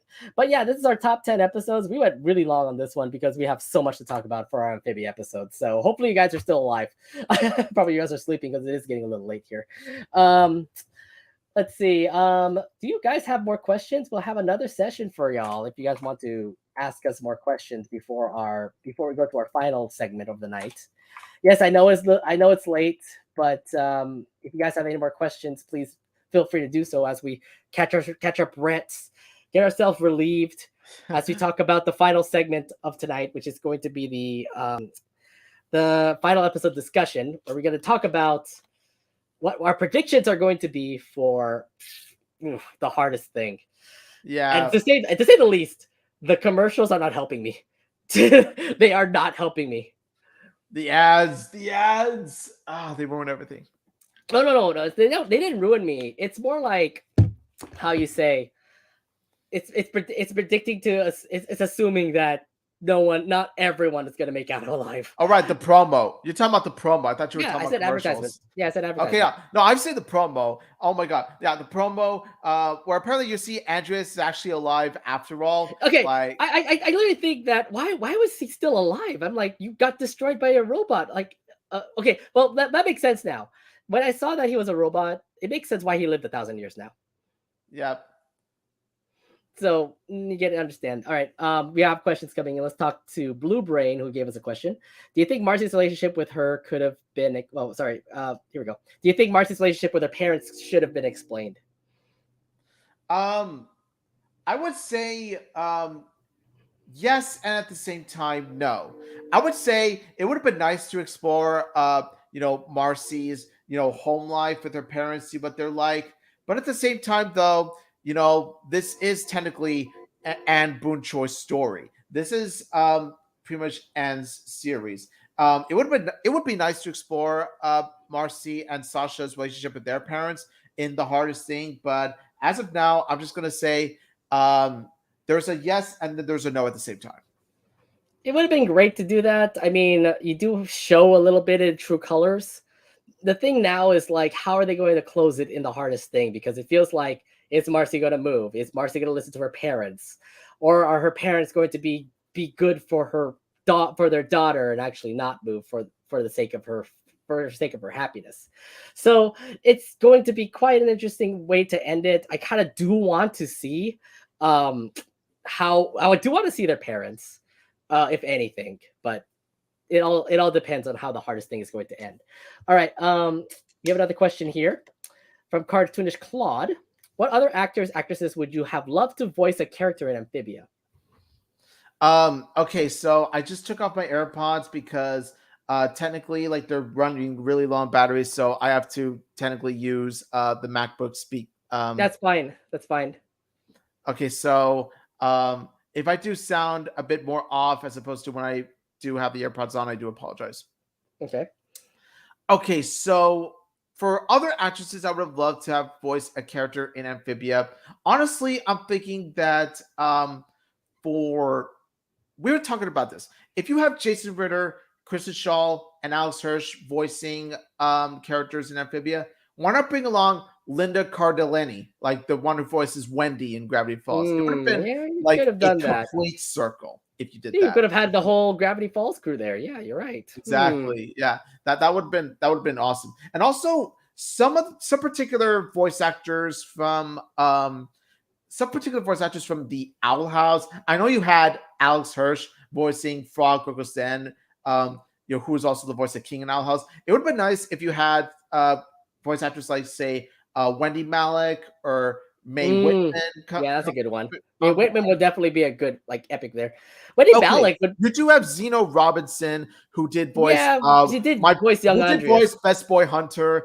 Who did voice young Andreas. So I'll give you that too. Well, although to be fair, what is it? Zeno Robinson definitely has a range of voices. You have the high pitched Remy, then you have the low voiced King, young Andreas, then you have the middle ground voice of Hunter.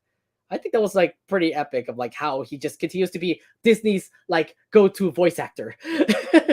Yeah, so honestly, I would say that overall, I would say in terms of other actresses, I would love to voice character Amphibia. It's Linda Cardellini and Wendy Malick and Mae Whitman. You know what? I haven't actually thought about like who should actually voice in the show. Maybe if we could get Asher Bishop in this, that would be pretty epic. Like have a singing role for a certain frog in Amphibia. That would be great to have. I mean, yeah, we could have a musical episode. It would be pretty cool. I'm looking around, like looking at what other good voice actors can also come in as well. But I feel like, the Loud House crew could actually be a part of it. Maybe have Ronnie Ann's voice actress actually be a part of the episode. Nika Futterman. I want Nika Futterman. Yeah, Nika Futterman too. That would be really great. That would be really cool to have. Yeah, that's a good question. I should really think about that one. J.K. Simmons would actually be a good one too. Yes, I actually forgot to mention J.K. Simmons would honestly be pretty epic because J.K. Simmons always manages to land his voiceover performances as well as his live action physical ones. Mm-hmm. All right, so Omid, are you into K-pop or not? I'm sort of low key into it. I'm pretty much a casual sort of. Yeah, I appreciate K-pop, but I wouldn't call myself a K-pop stan. Yeah, I'm kind of casual too, but I know a couple of band groups though. Other than Blackpink, what is Anne's favorite, Sasha and Marcy's favorite K-pop band? What if they were fans of like 21, Girls' Generation? Those kind of groups. That would be pretty cool if they actually have that. I would imagine they would be into BTS, of course. Monster. Yeah, they would definitely be into BTS. Yes, I can see that. Yes. I don't know. I Oh, don't and know the also, boy band. I don't know the well, boy bands. I know the 12 girl is bands. Midnight. 12 is Midnight could be one of them. Because of your Loud House representation. Yes, Yeah, I'm understand. counting 12 is Midnight. Okay, I count 12 is Midnight. Let me see. What other ones can we put up here? Oh, here's a good one. What cartoons can you see have a crossover with Amphibia? You can use non-Disney cartoons to answer this question. By the way, Amphibia did cross over with Big City Greens and Owl House already. Yes, but honestly, now outside of those, I kind of want to see how they do with the Ghost of Molly McGee. Ooh, yeah, that would be pretty cool. Unfortunately, I kind of feel like the Owl House and Ghost and Molly McGee will probably have a crossover episode because Amphibia's ending. I know. Let me see. What's a good show that could actually cross over with Amphibia? Frog Show, Other Aside from the Disney ones, World. let me see. You don't need to be Disney. That's according to what Cartoon Clot says.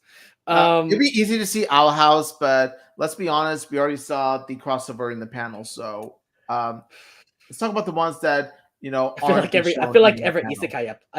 isekai anime can actually work with Amphibia. So ReZero. That would make sense. Girls of Slime. Girls of I'm- Slime. I'm not gonna lie, that would make sense. Yeah. I think I could work with that.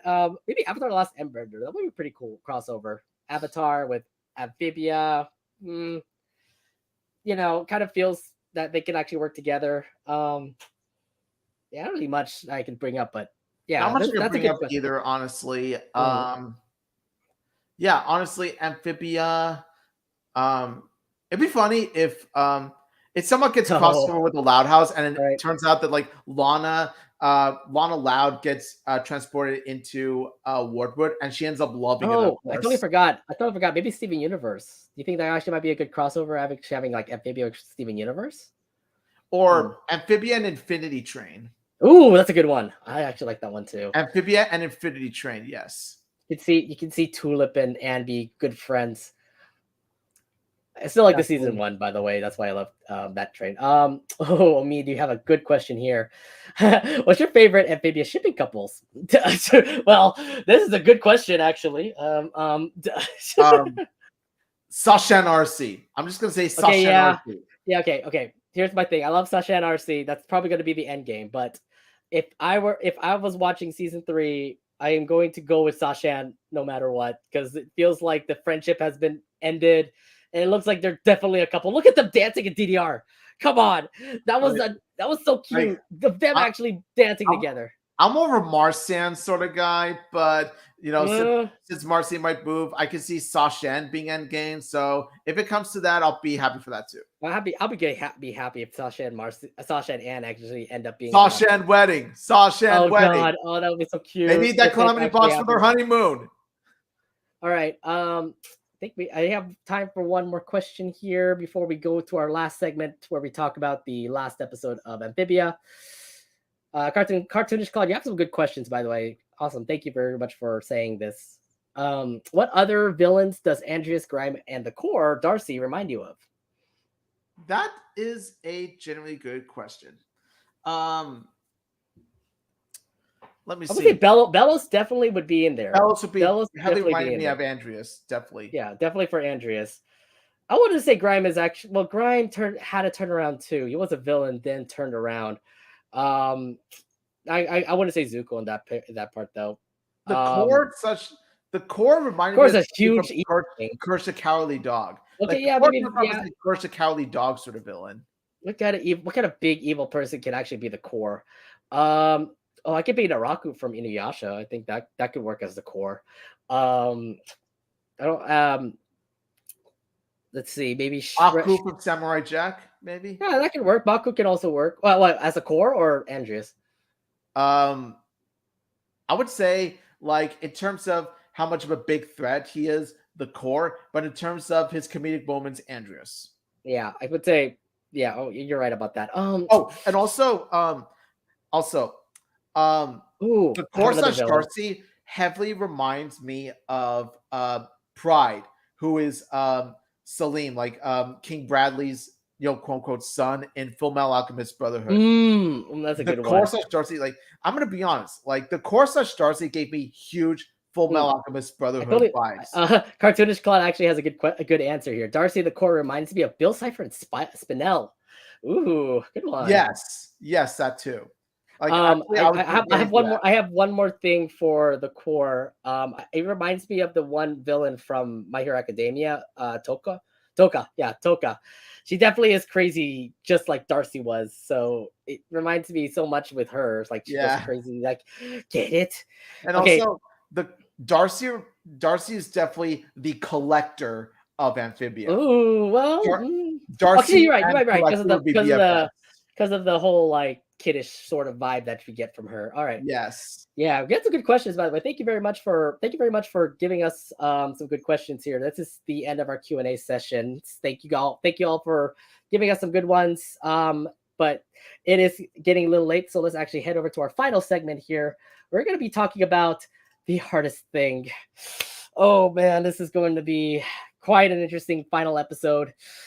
Well, as we left the girls over in All In, the moon is about to fall down and they gotta save it. The synopsis here, according to Matt Braley, it says Anne's journey is coming to an end. That's not a good synopsis. What the hell are you doing, Matt? Yeah, I think that like it's best if he did end it there, because if he did give more detail, the more detail he gives, it might end up just being heartbreaking. Okay, but your feeling when you hear that, I'm like, Anne's journey comes to an end. I don't know if that means like, is Anne end? Is Anne going to end? I'm freaking out for one thing because I'm a huge Anne fan. Omid, when you hear the synopsis, what's your thoughts on it? Honestly, when I heard about the synopsis, I was just like Sasha when I said, "You better not die on me, Boon Choi." Oh, please don't die on me! Please don't die on me! I was shouting it out loud too. Look, I was saying, "Please, Anne is my don't number die." one character for obvious reasons. But if she's going to sacrifice herself up to the moon, I'm gonna be fucking angry. She better not. I'm gonna be so upset and all. Anne's going to die for your sins. No, don't do that. Just don't say that. No, I don't want Anne to die. I want all of them to come out alive. Oh god, this is just gonna be pretty interesting. But here's the thing. We get to see something from the advertisements. They all get their anime power. Okay, so here's the thing. They all get their powers, and we're gonna see some epic anime powers as they battle the moon. Or the core in the moon.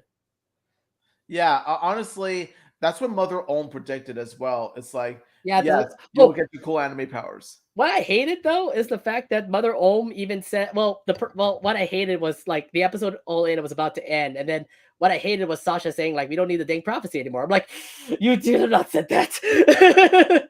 And then you see the epic moon that also falls down. Also, the other thing too is Leaf was right.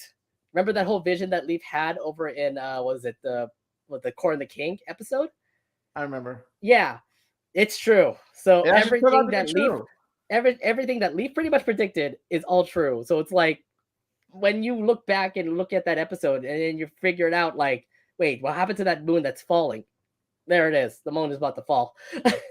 Yeah, it actually turns out that we all thought that the Core was going to be the final villain of the show, but no, it actually turns out to be the freaking moon. Like, honestly, those posters, those Amphibia Season 1, Season 2, Season 3 posters, they were a warning. They were trying to warn us. I mean, what was it? What was it? Because of the moon was red? Because the moon was red. Oh, no. Well, okay, yeah. We didn't know about it until we actually, like, see it in the Hardest Thing preview, where it's like, oh, God, the moon is true. Oh, no, we were lied to this whole time.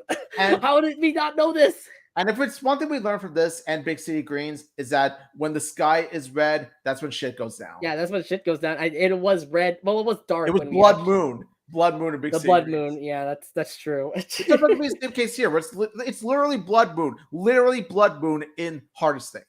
Oh God, it's just pretty epic here. So the prediction that Mother Ohm is saying is pretty much true. Although I hate the fact that when Mother Ohm actually said, such power comes at a price, and then the whole advertisement just goes straight to Anne, and I'm like, oh great, are you telling me Anne is about to sacrifice herself? What are your thoughts? You're thinking that Anne was about to sacrifice herself? Technically, I would say that when it doesn't go to Anne sacrificing herself, I think the hardest thing for her would be to say goodbye to Sprig, her best friend in this world or any other world. But, but the thing is, like, from what I've been hearing from the epic finale that we've been seeing here, it just feels like Anne will be the one to actually stop the moon from destroying the world to say. I feel like Amphibia's world is different compared to Earth, I think. So let's say, for example, the moon is about to fall, and Anne's supposed to save the moon from destroying Amphibia. Obviously, that comes at a price, and hopefully, he doesn't die.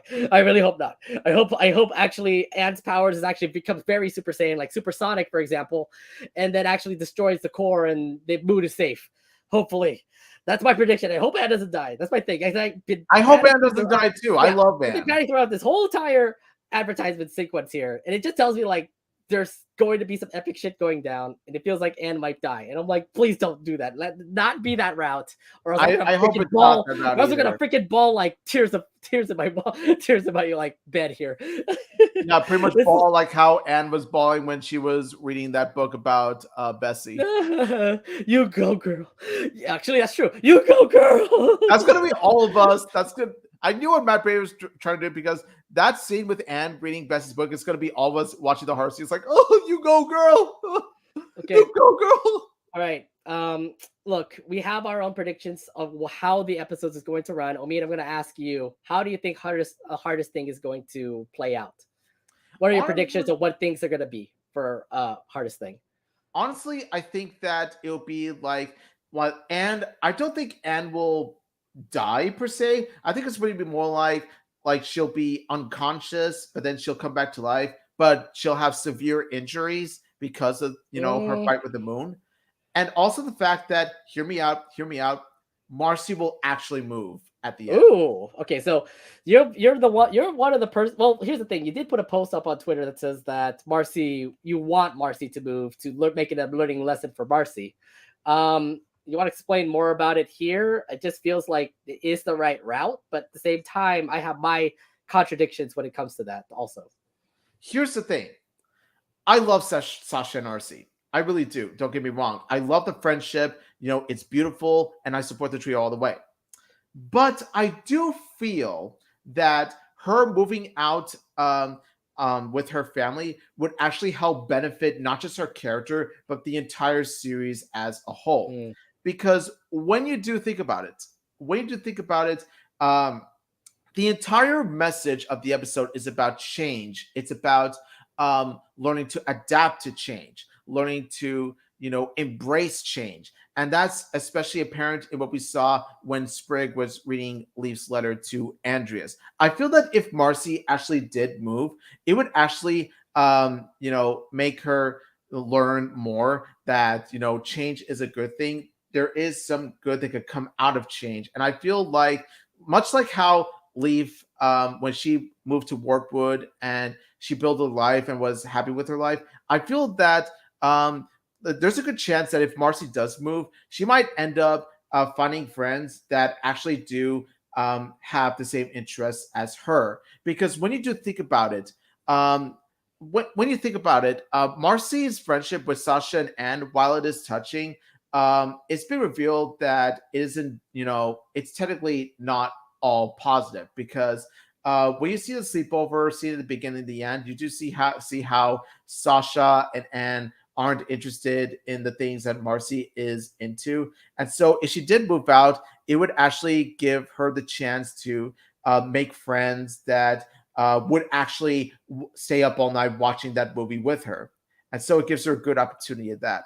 And also on top of that, it adds to the maturity, the bittersweetness of the series. Because they've had their mature and bittersweet moments before. And I feel that if they did it with the part where Marcy did move, it wouldn't be any different. And another thing too is that even if she did move, there's always video chat where mhm. they can pretty much she can pretty much contact Sasha and Anne while she's away. So there's that. And also the fact that I feel like if Marcy did move, it would all like the significance of the message would pay off. Like because that's literally what Anne was telling Marcy too, was that no matter how far apart they are, they would always, the friendship, the memories would always be strong. I feel like it's sort of a build up to Marcy moving. So all in all, I would say that because of all those reasons, I feel that you know while I do love Marcy, I do love the trio. I feel like Marcy moving would be the best move. It would be the best move for the series. Right, but I feel like in this in a way, I feel like the parents are also to blame too, considering that it's their fault for giving Marcy such bad news that Marcy definitely will lose her friends. She's gonna pretty much lose everything in her town in LA, pretty much. So it made sense why Marcy had to do this. I understand that she's absolutely shy, doesn't want to change the world because it was for the better for her. In the end of it all, I feel like if Marcy, I don't think, I mean, the thing like Marcy would moving is also one thing, but at the same time, if Marcy doesn't move, it's still a good thing too. I mean, I feel like the parents would feel really, really guilty after what they did to their daughter. Like you made your daughter pretty much get heartbroken. Your daughter's pretty much just um, you pretty much just did this stupid move. I would say stupid, but more like a drastic move that definitely ruined a friendship until until it got back together after what happened in Amphibia. Obviously you want to make sure your daughter is actually satisfied. So I mean, like I said, I would not be surprised for if both ways actually happen. Like say for example, if Marcy moves, that's fine with me. You just hope that and Marcy and Sasha end up actually still being close friends. But if Marcy stays in Amphibia, then it just tells you that the parents are absolutely like like generous and actually helping helping their daughter out and actually having a better life to say. So either way, it will go either or. Both actually do have good routes. I kind of feel like it would be better if the parents, because it is their fault for the reason why Marcy ended up being like this, giving bad news saying that they're going to move. I would say if you're going to be a good parent, you should probably help your daughter out and actually do what's best for Marcy and stay, if anything.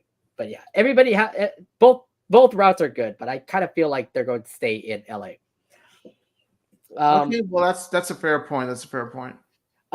So the other things I also want to bring up too is like we get to see them have their powers. I kind of feel like they're going to probably have like those like Sasha's gonna have pink powers is going to like made her so powerful. Marcy's gonna have green powers. I don't know what that is. You already have Sasha and you already have Anne's power that's all blue and she's like glowy and stuff. So I would imagine like there's an epic battle where all three of them are going to face off in the moon, but it feels like Anne will be the one that's going to face off with the moon with the core. But then you also get to see Sasha and Marcy also trying to save the Earth, if anything, because it feels like from one of those commercials, it just feels like they're just shielding the Earth or just shielding Amphibia. So Sasha like, moments. But your Sasha Arcee moments, but then again, we do see a Sasha Arcee moment already where Sasha has an unconscious Marcy in her arms. And my thing is, like I said, I feel like it's going to be Anne that's going to save the world. If she's gonna die, my fingers are crossed. Hopefully she isn't the sacrifice. Hopefully she actually stays alive and the girls actually go back to LA. The hardest thing though is saying goodbye to Sprig. Like, look and see how Sprig and Anne turned out to be really good friends. Dude, actually having Anne say goodbye to the Plantards for the final time, that's going to be really sad.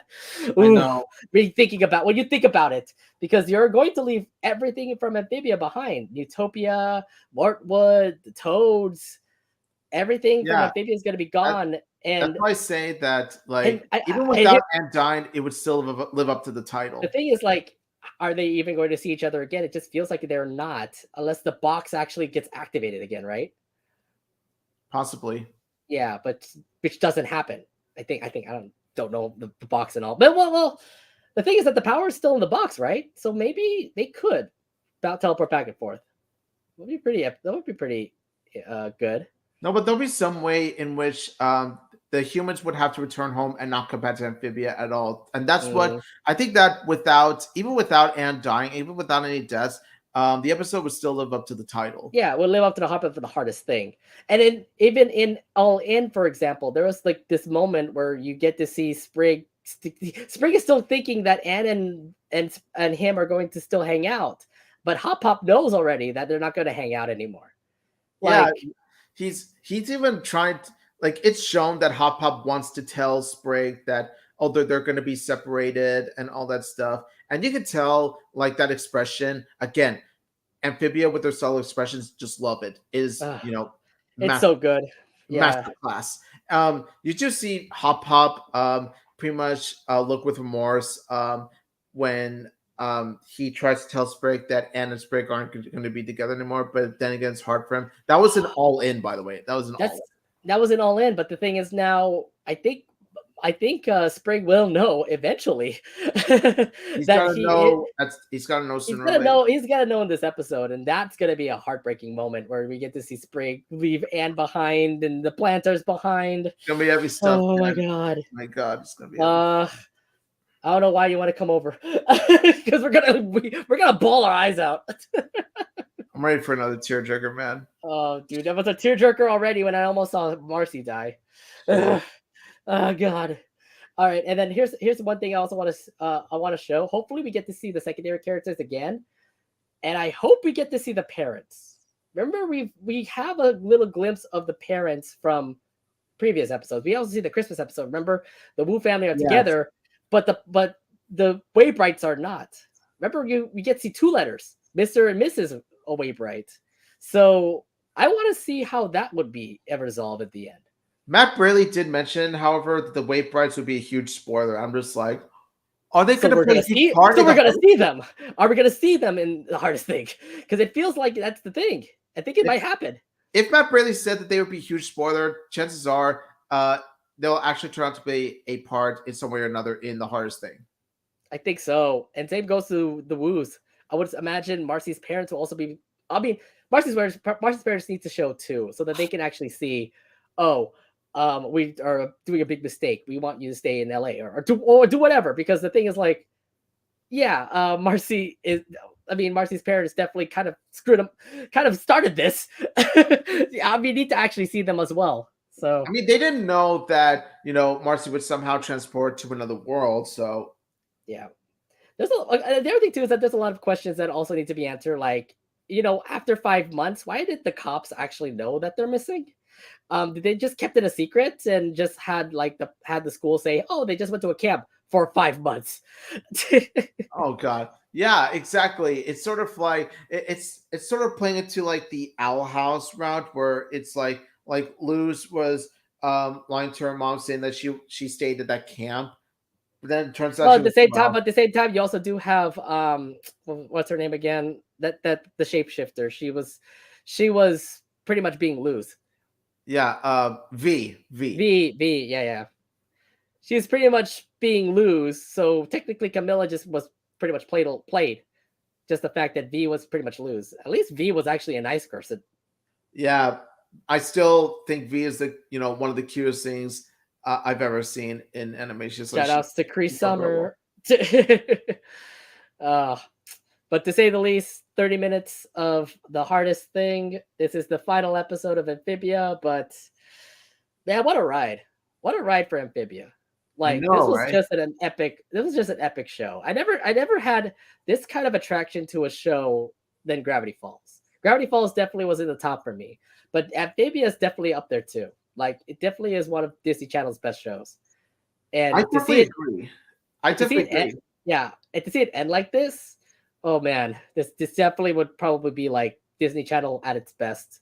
It's just, I hope it actually does end out for the best. And I feel, and with Matt Braley and the crew, I feel like they did a great job with it. Especially if you have an epic episode like All In, I would imagine the hardest thing being the epic finale.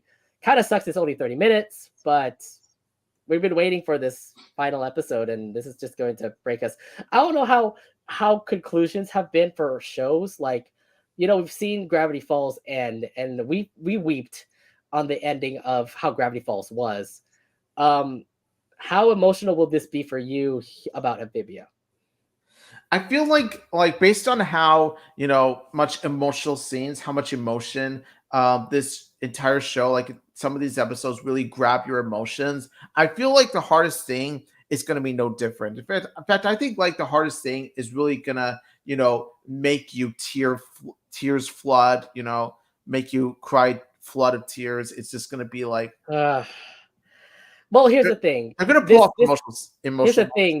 This ride started in 2019, and now it's ending 3 years later. I how know. how great was the show throughout this pandemic for us to actually watch a show that we thought was just all about frogs, and then it turned out to be better and better every dang season. I felt like it was like Gravity Falls, for example. It was just a silly show of two kids visiting Oregon, and then it turned out to be a whole lot epic throughout season two. So, Yeah, definitely. oh man, I just want to say thank you, Matt Braley, and thank you to all the cast and crew for for blessing us with this amazing gem of a show. Like, honestly, it's one of the best, it's one of my favorite shows, not just one of my favorite cartoons, one of my favorite shows of all time. And definitely one of Disney Channel's best shows. For me, it's up there with Gravity Falls and Big City Greens.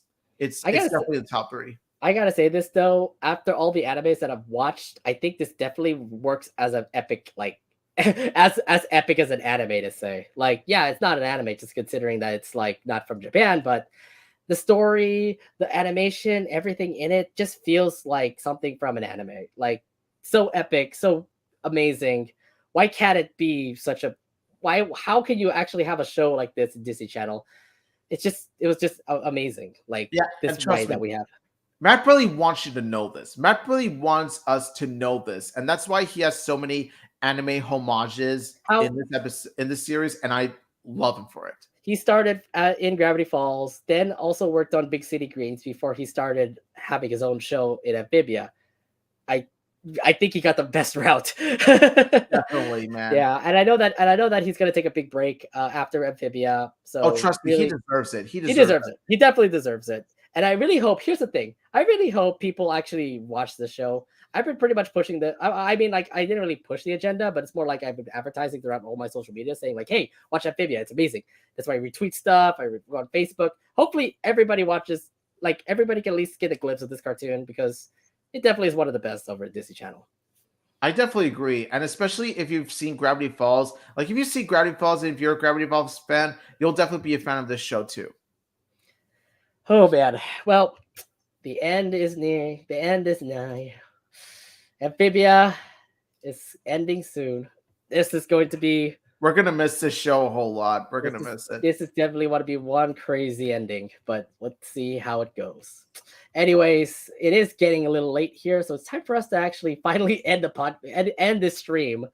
It is like we're already in for like more than 3 hours now. Can't believe Yeah, you guys but are that's with how us. much By the we way, love thank the you very show. We much. love raving about it and all that Yeah, stuff. I mean, we went through our top 10 characters, top 10 episodes, and then of course give our big preview of this episode. One finale. It's pretty much going to end here. It's just going to be crazy. We'll see how it goes. All right, that's it for us here at our special episode. We want to let you guys know that we're still doing a LoudCasa Talks. We just don't know when we're going to come back because there's no new episodes. Hopefully, we get more new episodes from Loud House, which is going to be at the end of the month. Yeah, it's just gonna be But Memorial Weekend, and trust me, we're gonna get to that very soon. oh yeah, most definitely. All right, remember you can listen to LoudCasa Talk podcast on all podcast providers: Spotify, Anchor, Google Podcasts, Apple Podcasts, wherever you listen to podcasts. And also make sure you subscribe to our YouTube channel and hit the bell so you can notify when we're going to be coming in next. And like I said, we don't know when our next LoudCasa Talks podcast will be. We'll keep you updated by. We'll keep you updated. Just follow us on our LoudCasa Talks Twitter at LoudCasa Talks. And then one final reminder for everybody who's watching. The Amphibia's final episode, it'll air on Disney Channel at 8 o'clock this Saturday. So hopefully you all are prepared to get some tissues and, eat some popcorn because this is going to be one epic finale. Yeah, trust me, this is where it's all gonna end. So trust me, you do not want to miss it. All right, that's it. We had a lot to say. And thank you all for watching, by the way. Thank you all for watching. Thank you all for being a part of our very long stream, because if we're going to say goodbye to Amphibia, we're going to say goodbye to Amphibia. We're going to say goodbye to Amphibia in a good way. And that's why we did this thing tonight. Definitely. All right. From all of us here in Los Angeles, I hope Anne Boonchoy comes back safe. I hope they all come back safe. Yeah, I hope the three come back safe. I really like that I don't know about that Darcy character, man. She's so evil. I know, but you just can't help but still love her just by the fact that even when possessed, Marcy still remains. Darcy still remains Marcy. I think when they go back to LA, you get to see Marcy. At least there you go. And then we get to see Sasha as a badass. Hopefully, Sasha actually like lives up to her character and actually not be a mean person anymore. Oh no, trust me. Like, there's no way she's gonna pull 180 and revert back to the same character she was. If anything, she could if anything, she could bully Maggie. Yes. I was just about to say, like, boss around, still keep that, bully persona season 1, but do it to those that actually deserve it. Like, for example, Maggie, who we all know is the female Chandler. Oh God. I wouldn't expect her to be the level of Chandler. I mean, she kind of hated Anne, bullied Anne. And then I love the fact that Maggie actually put the thumbs up. Then she put the thumbs up. Like, okay, that is kind of an improvement. All right, that's it. It is getting late. We're about to go to bed just because we have work tomorrow. Yay. Adulting, yay. Yeah. Anyway, that's it for us here. Thank you all very much for checking out our special Amphibia live stream. My name is Nate. And this is Omid saying thank you all so much for watching. We had a lot to say, but trust me, it was worth it given at how much we love Amphibia and how much Amphibia is ending. So until next time, see you later, toads.